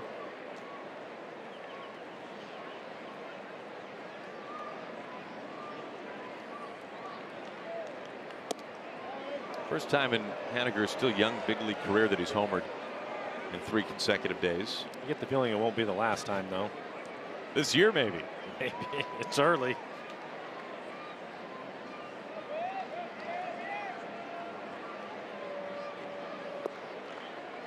Now full count to Cano. We've seen this a lot here in the first month from Robbie. Came into the game hitting .333 again. Hit a home run yesterday. A lot of patient at bats for him.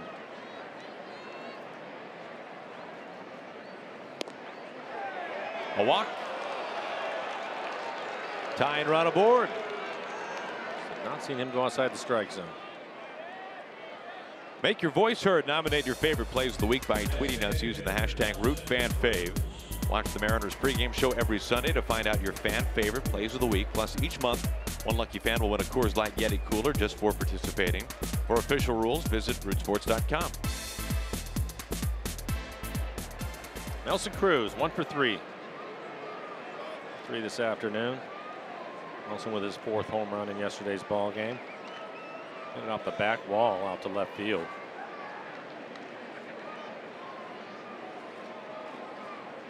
Having a good series, 6 for 12.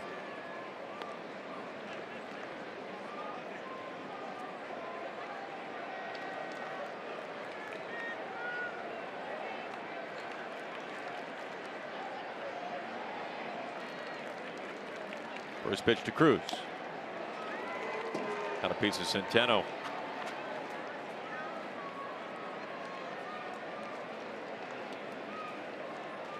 If you want to know what a big series like this can do for you average-wise early in the season, Mike, Haniger 7 for 11 in this series, and he has lifted his average from 259 when we came in now to 319.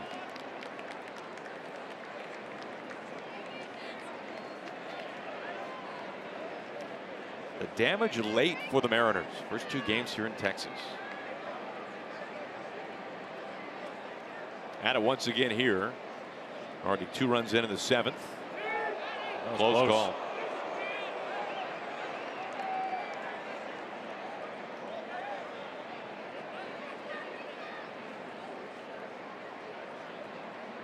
Robbie was a little bit late breaking back to first. I wonder if he was trying to get a peek at the signs from the catcher. Mentioned Bush. He has the good fastball, but he also throws his curveball, throws a lot. Sometimes When he throws it, it'll end up in the dirt. Maybe he was trying to look to see what would be a good pitch to run on.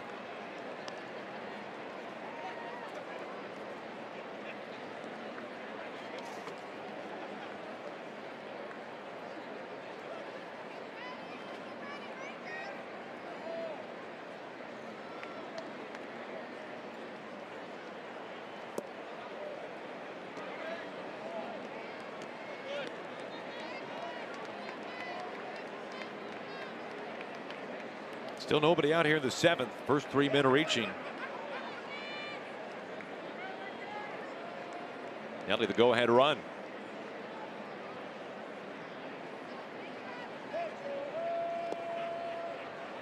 And another good count.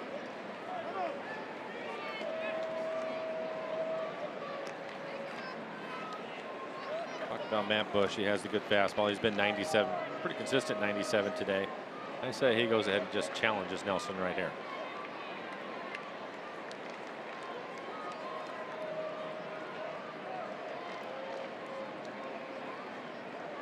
See how far Nelly can hit it.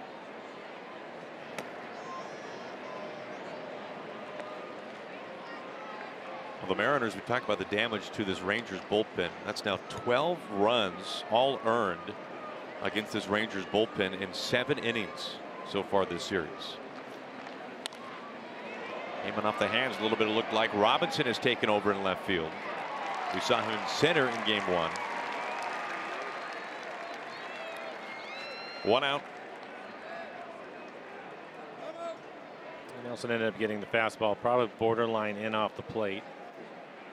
So we're going to have a pitching change. It'll be Diekman.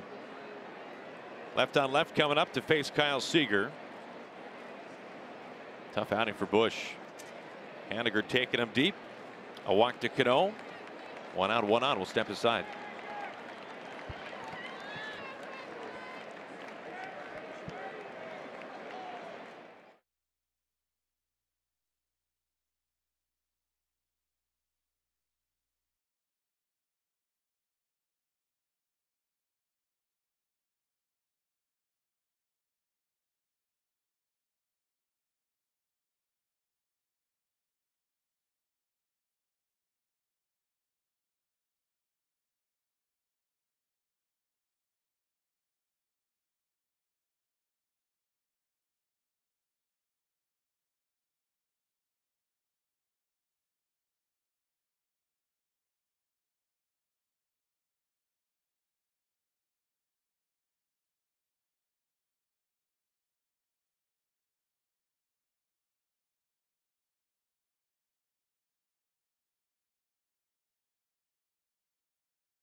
Mariners post-game presented by Alaska Airlines.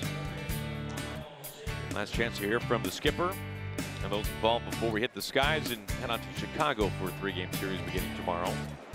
Then on to Cleveland for 4. Jake Diekman up on the mound, the left-hander for the Rangers. Fastball slider, average fastball 94 miles an hour. This will be his 10th appearance. He has struggled. High ERA so far, 5 2/3, 7 walks. Oh, it's hitting 250.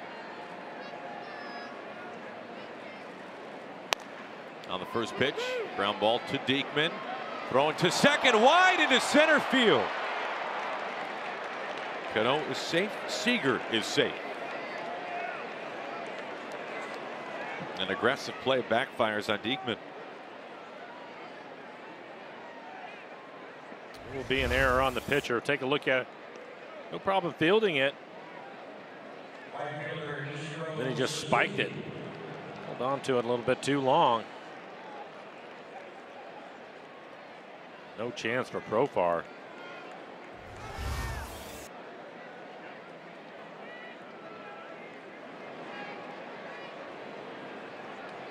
Ichiro having a good day, 2 for 2. He's also walked, so been on base 3 times this afternoon.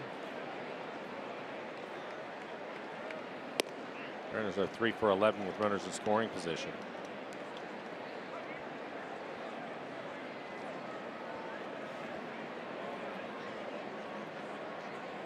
Cano, the tying run now at second.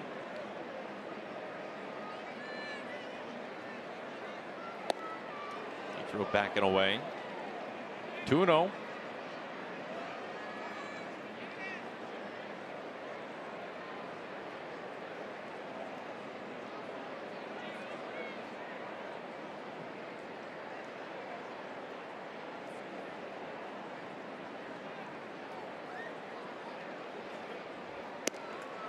Again, not even close.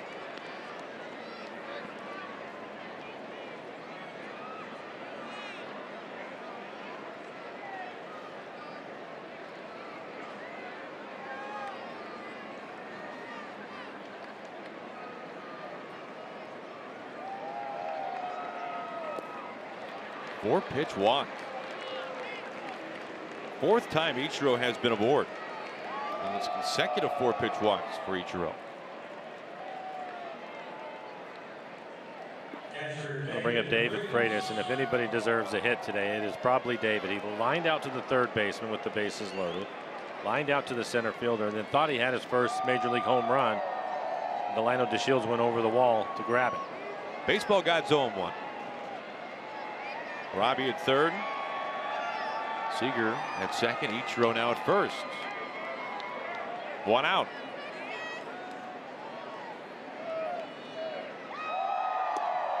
Missing inside. Started him off with a slider.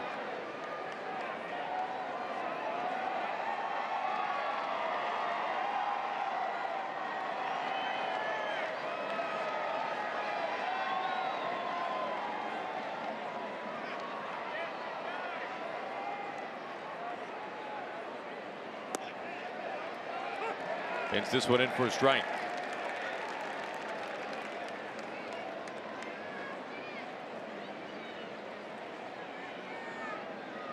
Mariners trying to continue the trend of taking the lead late against this Rangers bullpen.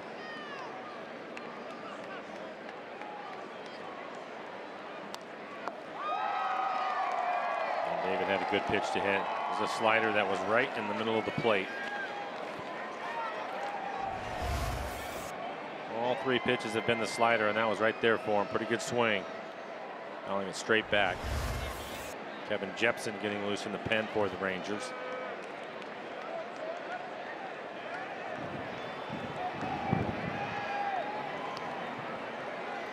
Bases loaded, 1 out. 2-2.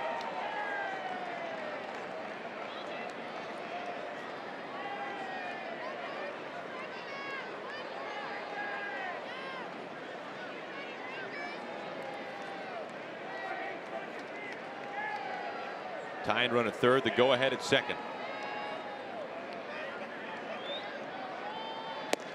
Right through it. Some heat that time. 2 outs. For a number of sliders, gets him with a high fastball, 95 miles an hour just above the belt. A bit late on the swing.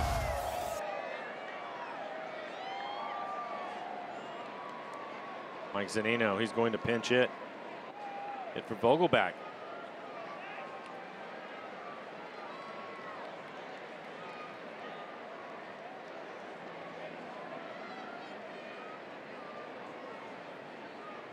Ladies and gentlemen, your attention please for Seattle, number 3, Mike Zunino. Batting for Daniel Vogelback. Mike Zunino, number 3, batting for Vogelback. Mike a chance to tie or give the Mariners the lead.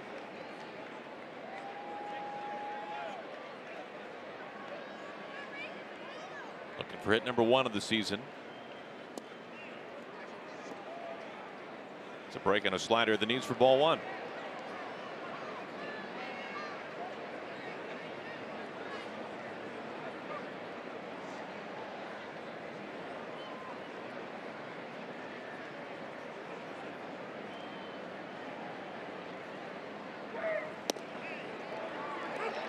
Throws another for a strike.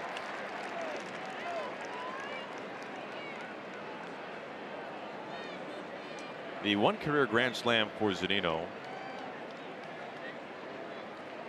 That was the one that nearly left the ballpark at Safeco Field.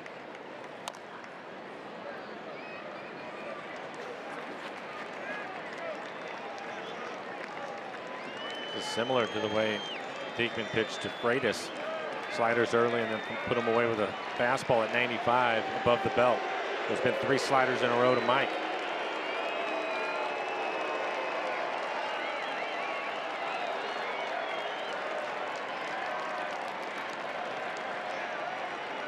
Bases loaded, 2 outs and 2 strikes against Zunino. Mariners leave him loaded for the second time today.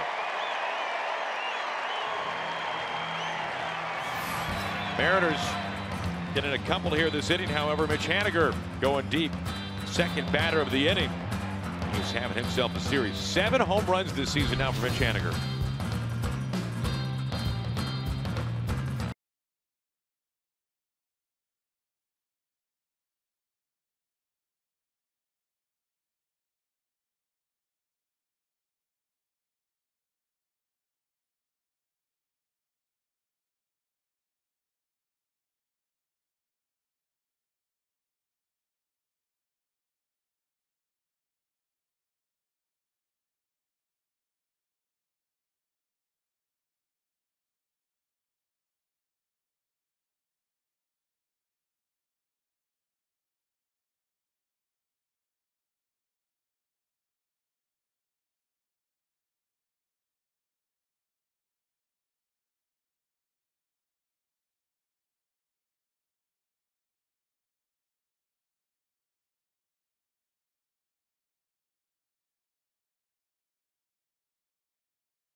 The 7th, it's 5-4. Rangers on top. Mariners trying to get a clean 3-game sweep of the Rangers. Before we go and begin this bottom of the 7th, let's check in with Val and Angie. Guys, what's happening?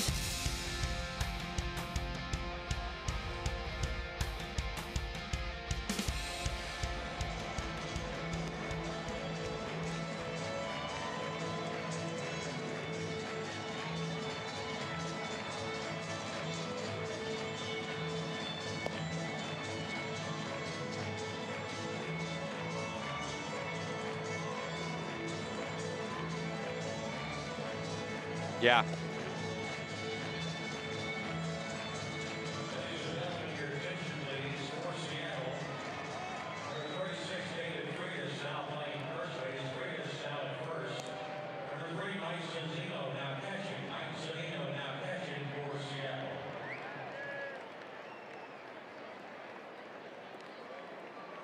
Leading off for the Rangers, the catcher, Juan Centeno.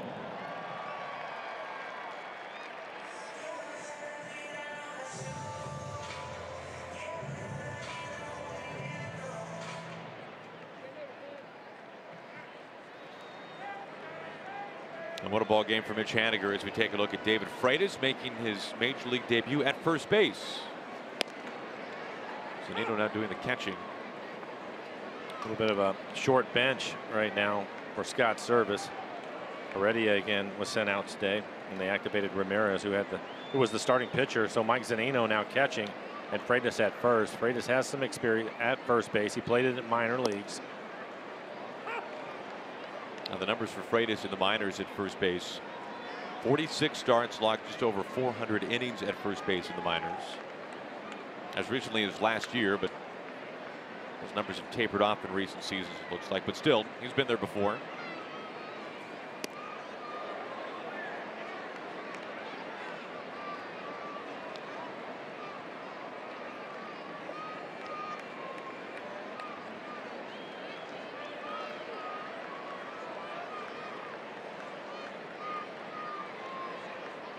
Pazos, an inning and a third so far. Nobody getting loose in the pen for the Mariners.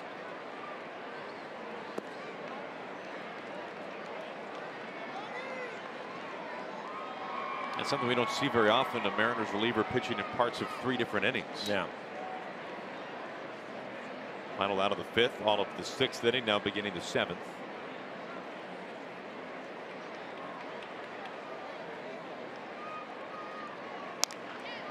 Pulled foul. There's a number of relievers that they will go multiple innings, meaning 2, but not parts of 3. And we rarely see that. But he had to just get the 1 out back in the 5th to end the inning, and that was Mazzara. It was a strikeout. His pitch count in good shape.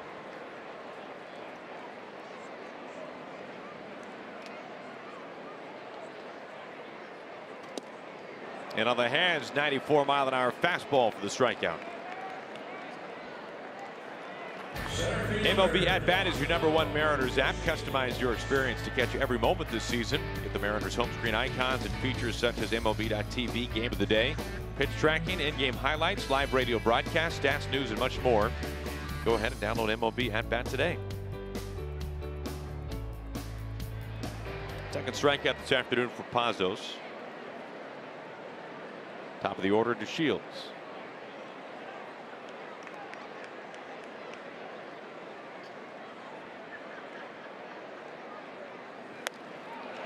Testing Freitas. Gets rid of it. Nice play. Got him!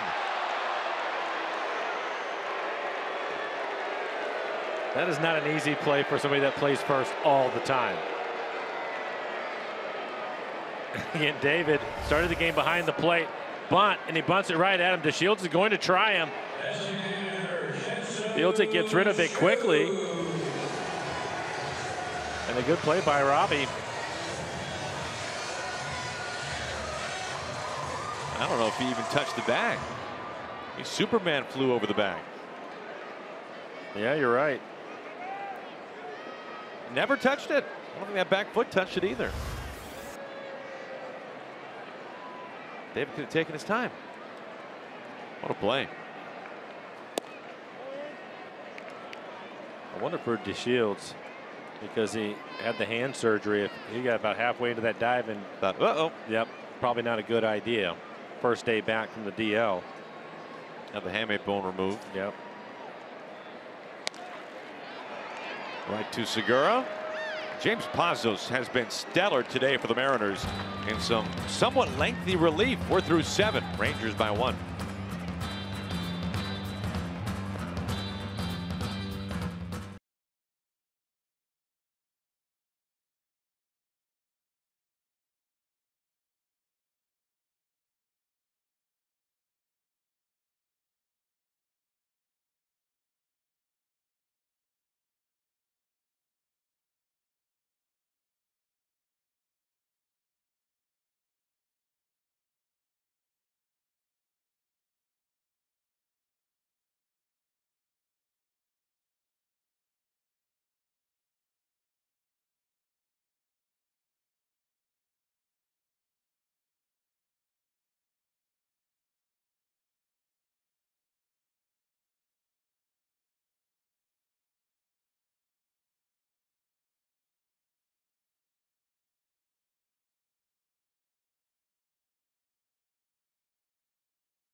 Every Sunday for a new episode of Mariners All Access. Get exclusive player interviews, behind-the-scenes footage, and Mariners stories you can't find anywhere else. If you missed today's episode, tune in for re-airs throughout the week on Root Sports.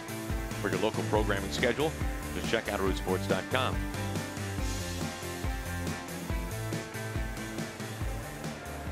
Kevin Jepson back up on the mound. We have seen him earlier in this series. He will work the 8th. Average fastball, 92 miles an hour, curveball, and a changeup. Rarely throws the change. Typically, he's fastball, curve, and again, it's fastball at 92. Ben Gamel is 1 for 3. Hit a triple and scored a run.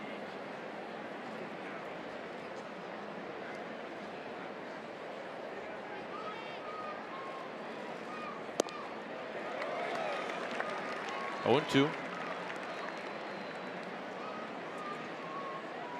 Number for Jepson this year, his first year with the Rangers.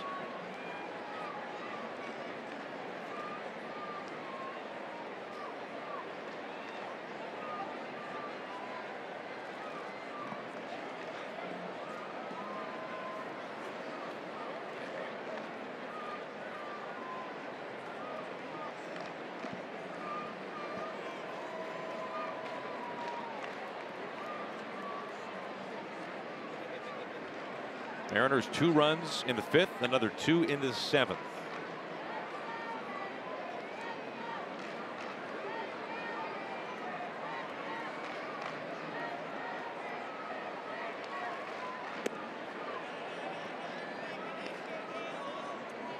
The Mariners are headed off to the south side of Chicago beginning tomorrow night. The Astros have just put the bow on a sweep of the White Sox. And they outscored Chicago in 3 games, 27-2. Beltre handles a tricky hop. 1 out.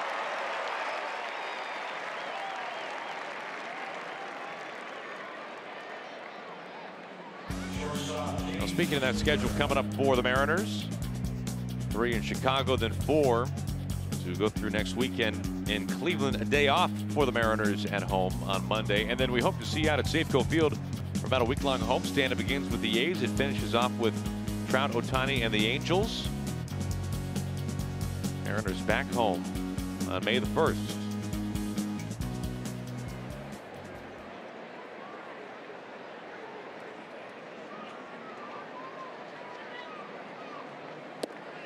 Strike 1 to Segura.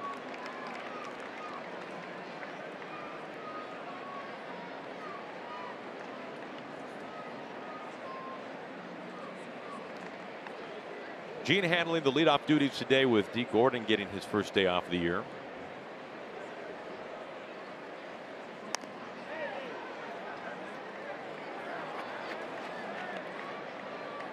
And it's worked out for him and the Mariners. 2 for 4, a couple of runs scored. He's driven in a run.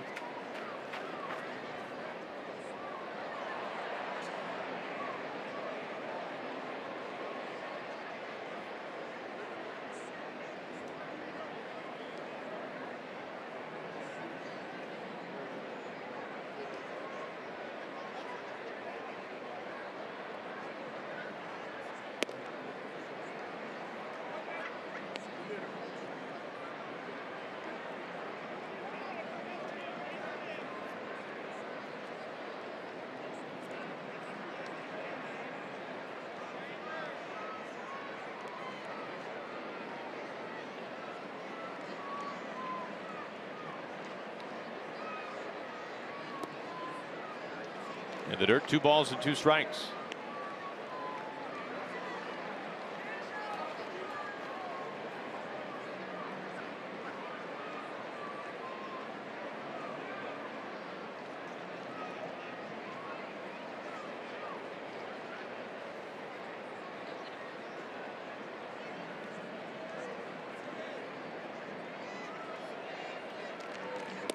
And look at the production the Mariners have received this year from the leadoff spot.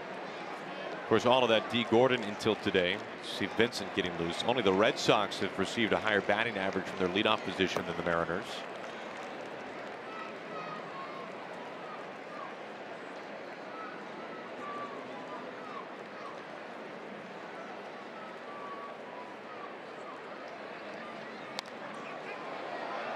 Popped up floating foul.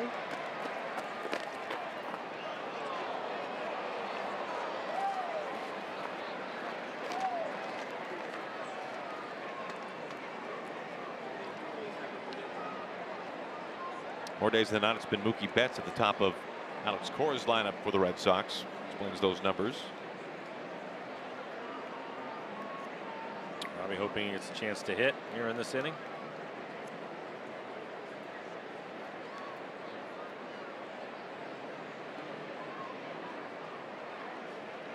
Full count on Segura.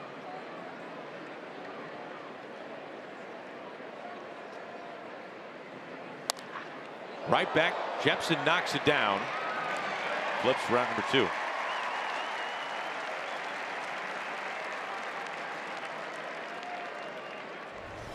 Center fielder Mitch Haniger. And right off the heel of his glove, little underhand flip. Bring up Mitch Haniger. What a day! 3 for 4, couple of doubles, and a home run. His 7th home run.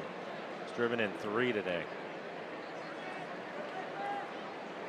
He's now 7 for 11 in this series.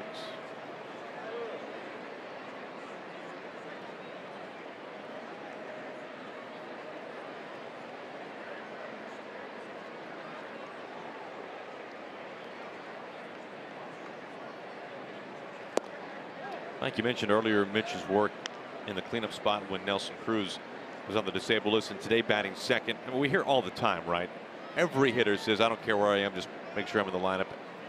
Is that easier said than done, though?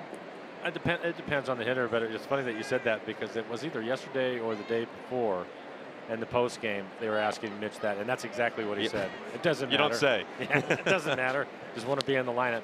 And he's proving that it really doesn't matter because he's hit everywhere they put him. But is it a difficult thing to move around a little bit like that? Again, I think it really comes down to the hitter, and I think some guys maybe ego comes into it, but for the most part, I don't think it really matters. Maybe only if you think about it too much.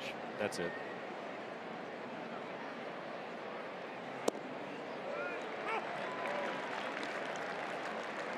Two and one.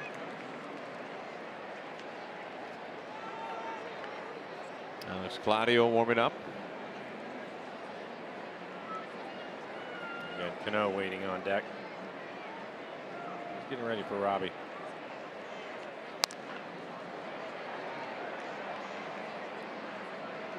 Two balls and 2 strikes to Haniger. A chance for his 4th hit today.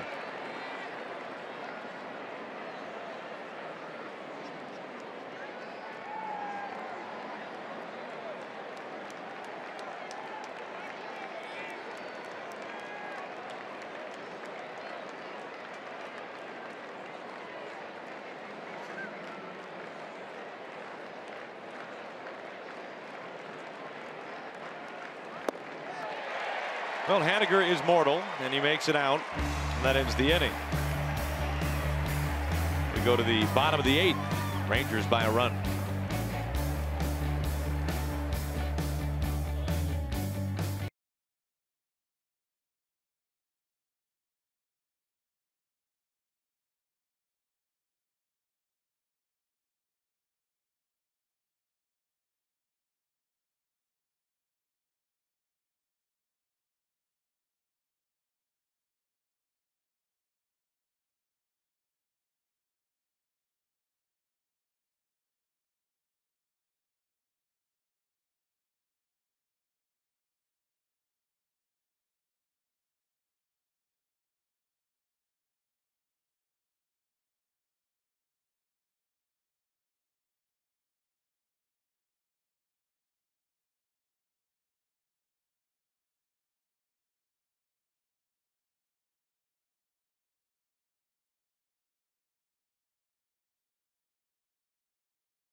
leading by 1 as we go to the bottom of the 8th.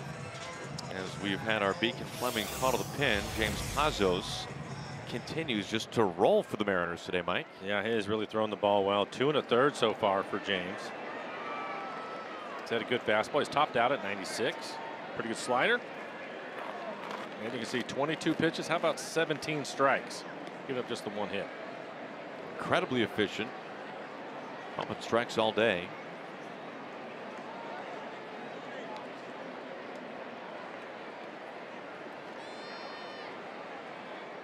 Nick Vincent getting loose in the pen.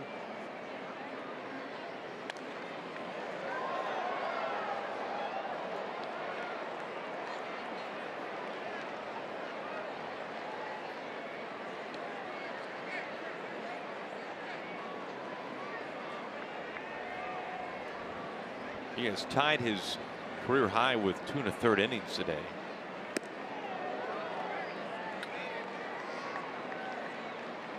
Did that twice last year.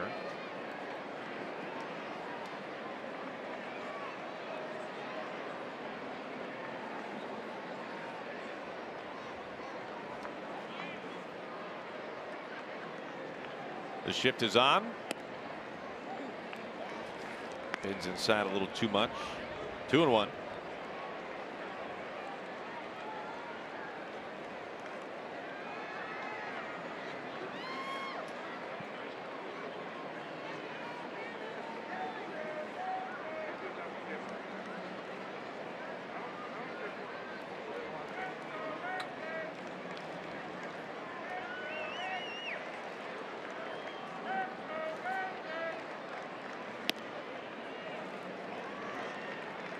He's lost the feel for that breaking ball.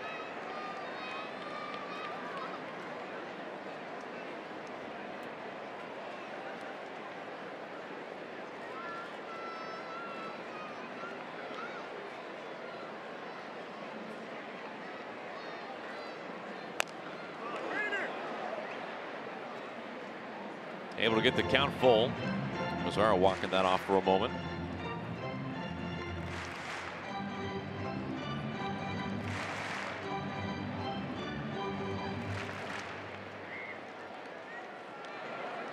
Beltre on deck. He's reached base twice and scored each time.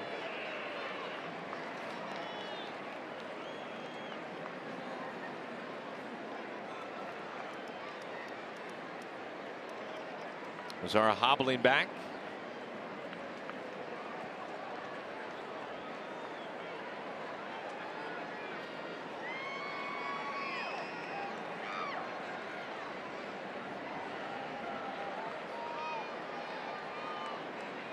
Now the 3-2. He still has a good fastball. That one at 95 miles an hour. Challenged him with it right in the middle of the plate.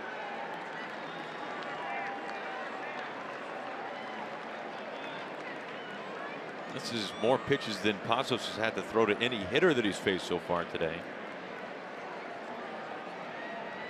I mean, he's made quick work of everybody.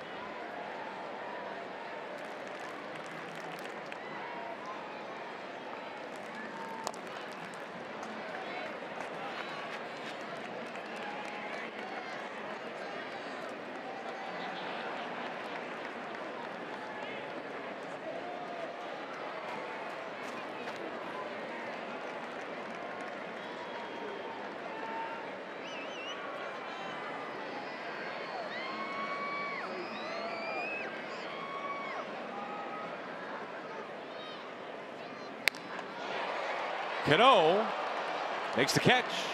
No trap there. Mazzara a hard out #1. Well, we want you to join the conversation for up-to-date game information and live interaction. Be sure to like us on Facebook and follow us on Twitter and Instagram. Check us out. Stay connected with Root Sports. Aaron, we're going to have a pitching change. As expected, here is Scott Service. Vincent has been loosening. Beltre is on deck, and Service saying, heck of a job, James Pazos. He was tremendous.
And for Nick, this will be his 11th appearance, a 1-0 record, a 4.32 ERA, 10 strikeouts in 8 1/3. His last outing faced 4 batters, all of them strikeouts. Only seeing 278. His fastball right around 90 miles an hour, cutter at 88, and a slider.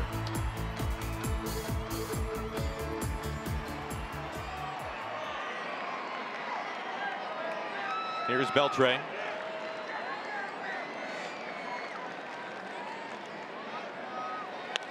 Now the first pitch into the corner in left field. Gamble off the base of the wall. Beltre cruises in with his second double. He is now past George Brett on the all-time extra base hits list, 17th all-time. It's like a high cutter right at the top of the strike zone, 87 miles an hour. He just tomahawks it down into the corner.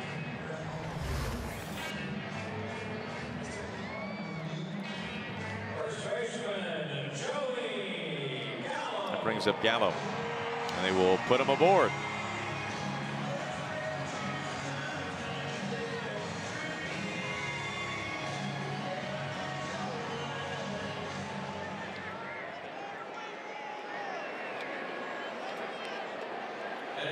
One out, 2 out for Profar.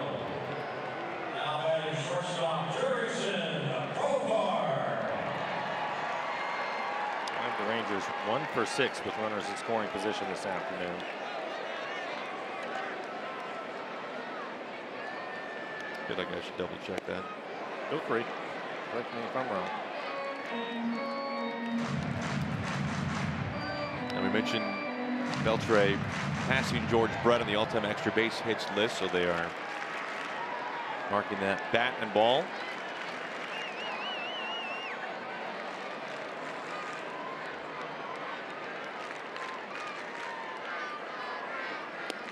Almost got him. Top 5, by the way: Hank Aaron, Barry Bonds, Stan Musial, Babe Ruth, and Willie Mays. Impressive group. Manny Ramirez next on the list for Beltre.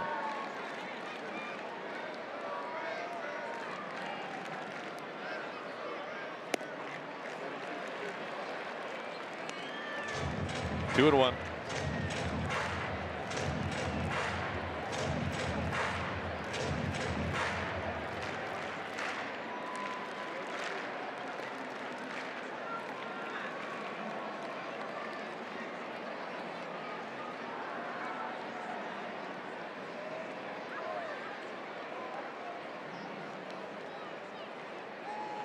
The second, Segura able to hang on.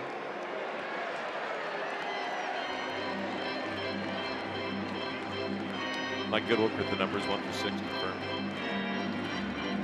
Thank you, Aaron.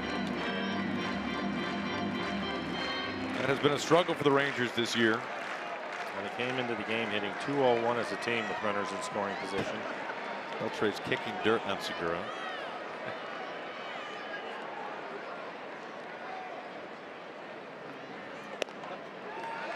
3-1.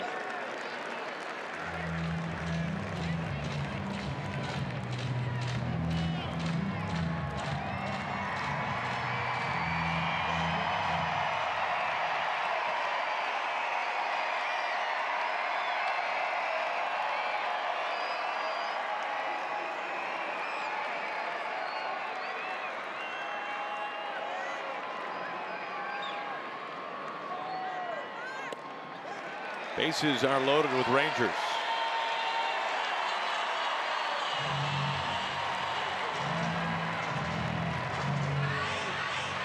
I'd really like to see Nick get a double play here for the Mariners in the top of the 9th inning. It's the middle of their lineup. Cano, Cruz, and Seager due up.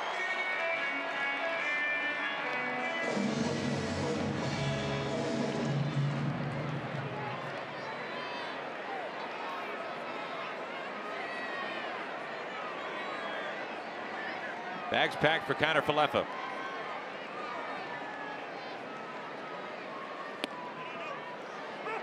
Oh, and 1.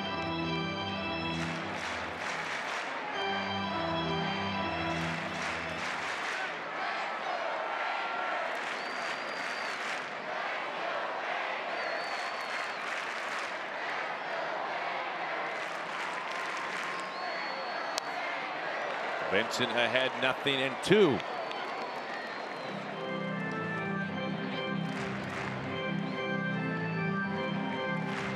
Beltre the double, Gatto the intentional walk. Profar another walk.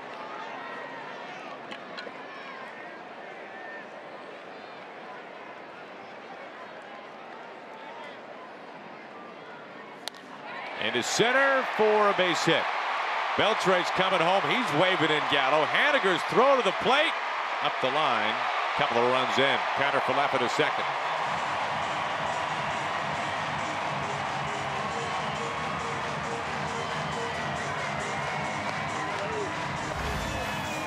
We'll take a look at it. Right back up the middle. Jams him a little bit. And I thought Haniger had a chance to get Gallo at the plate, but it hit the side of the mound. If he clears the mound, he probably has a shot, but it hits the side of the mound and bounces straight up in the air.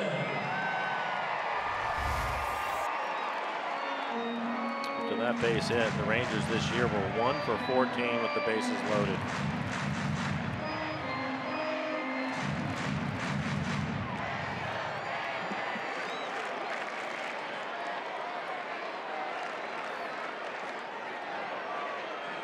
First at bat for Robinson. Took over for Nunez.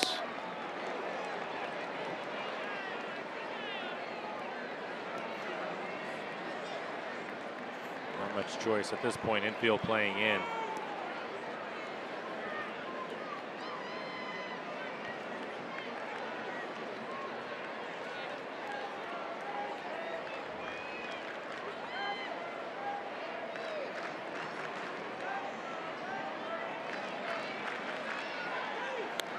Bunted, foul to first base.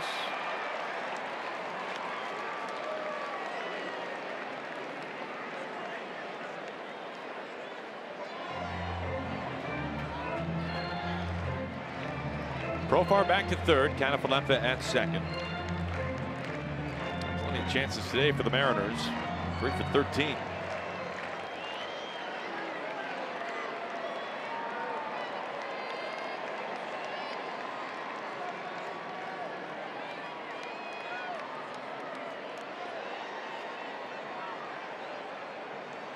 Robinson down swinging.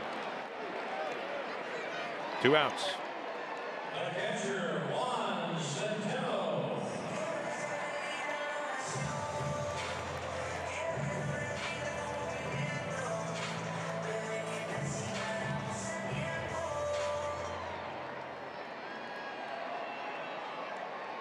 There's Centeno, the catcher.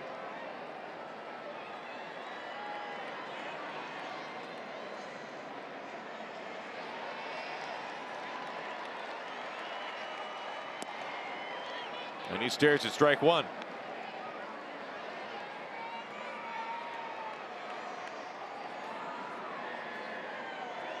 Rangers have their closer Keona Kela loosening.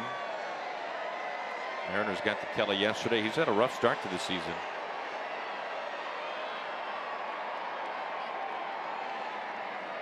Has not been much of a strike thrower. David Freitas has taken over at first base. Routine flip to Vincent to end the inning. A couple of men are left with 2 do score. We go to the 9th. Mariners down to their final 3 outs. They got the beef of the order coming up. We're seeing Cano, Cruz, and Seager.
Gonzalez, the first of 3 on the south side of Chicago against the White Sox. Game 2, Marco Gonzalez, Carson Fulmer, then the King. Happy Felix Day on Wednesday.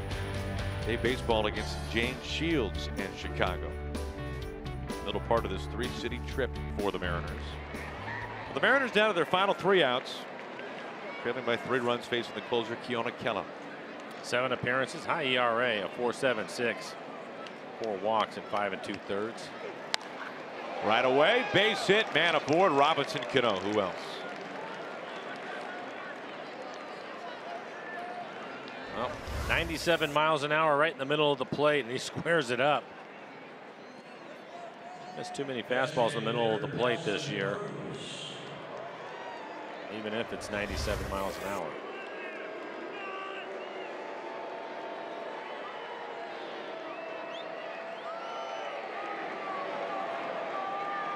Good numbers against Kela for Cruz.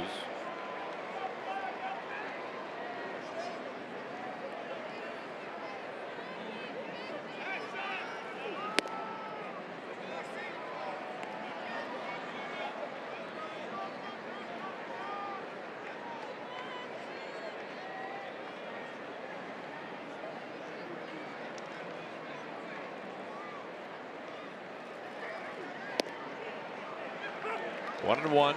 Pretty good breaking ball at 84 miles an hour.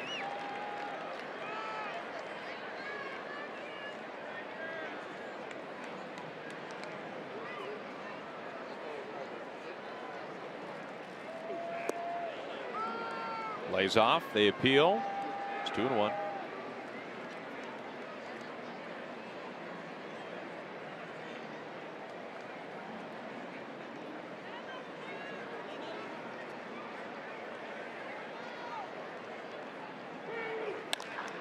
On a line to left, Robinson over his head.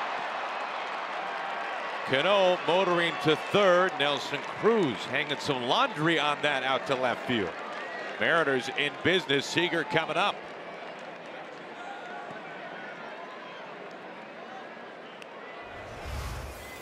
And we'll take a look at it. Fastball, and that is barreled up. Solid line drive. Robinson thought he was going to be able to make the catch, but it was just hit too hard over his head.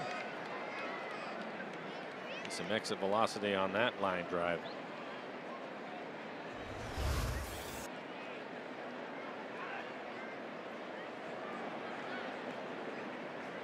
Nobody out.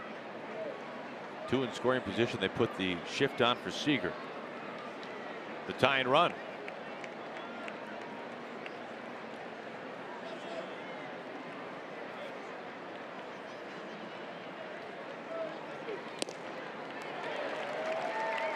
.107, by the way, Mike.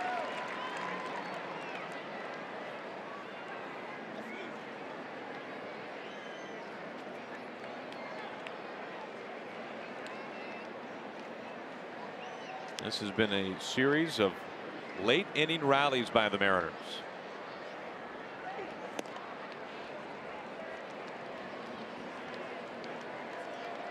And even though he has had a somewhat quiet series, Kyle Seager is the last guy that folks here in Texas want to see at the plate, given his history in this ballpark. Mariners on Friday night scored 4 runs in the 9th inning. Off to a good start here. Ball and 2 strikes.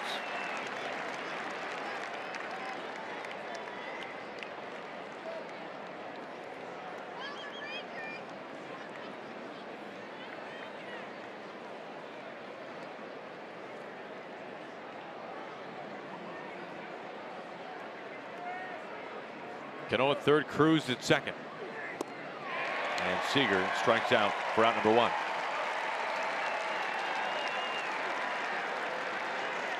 A little bit of a quick pitch, and it's an off-speed pitch. There's the breaking ball at 84 miles an hour.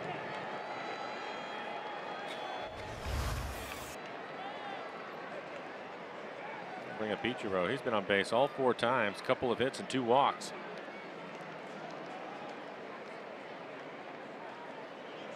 And D. Gordon has arrived on deck.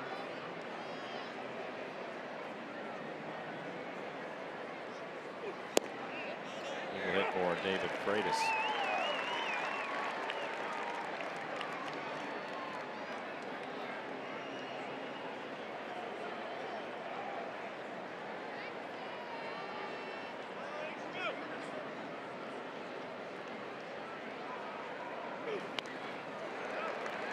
0-2.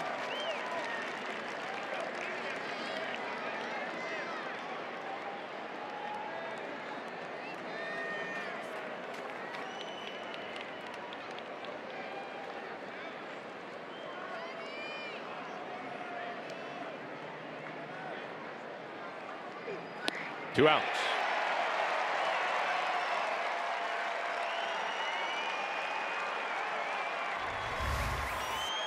Couple of fastballs and right back to the off speed.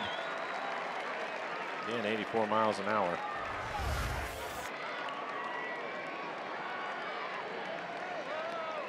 D. Gordon, who is getting his first day off of the season, not a full day off.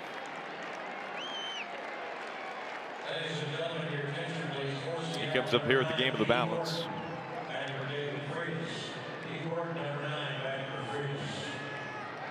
Pinch hitting on his birthday.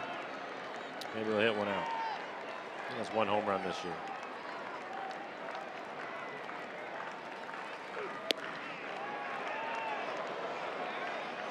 Takes it for ball one. Well, Robbie got it started with that single up the middle, then Nelson Cruz the double over Robinson's head and left.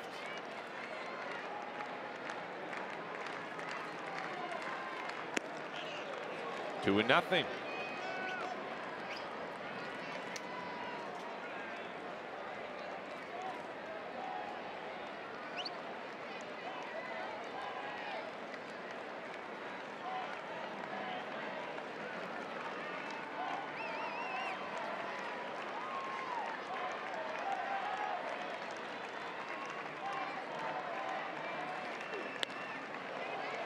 Softly hit, Profar able to make the catch to end the game.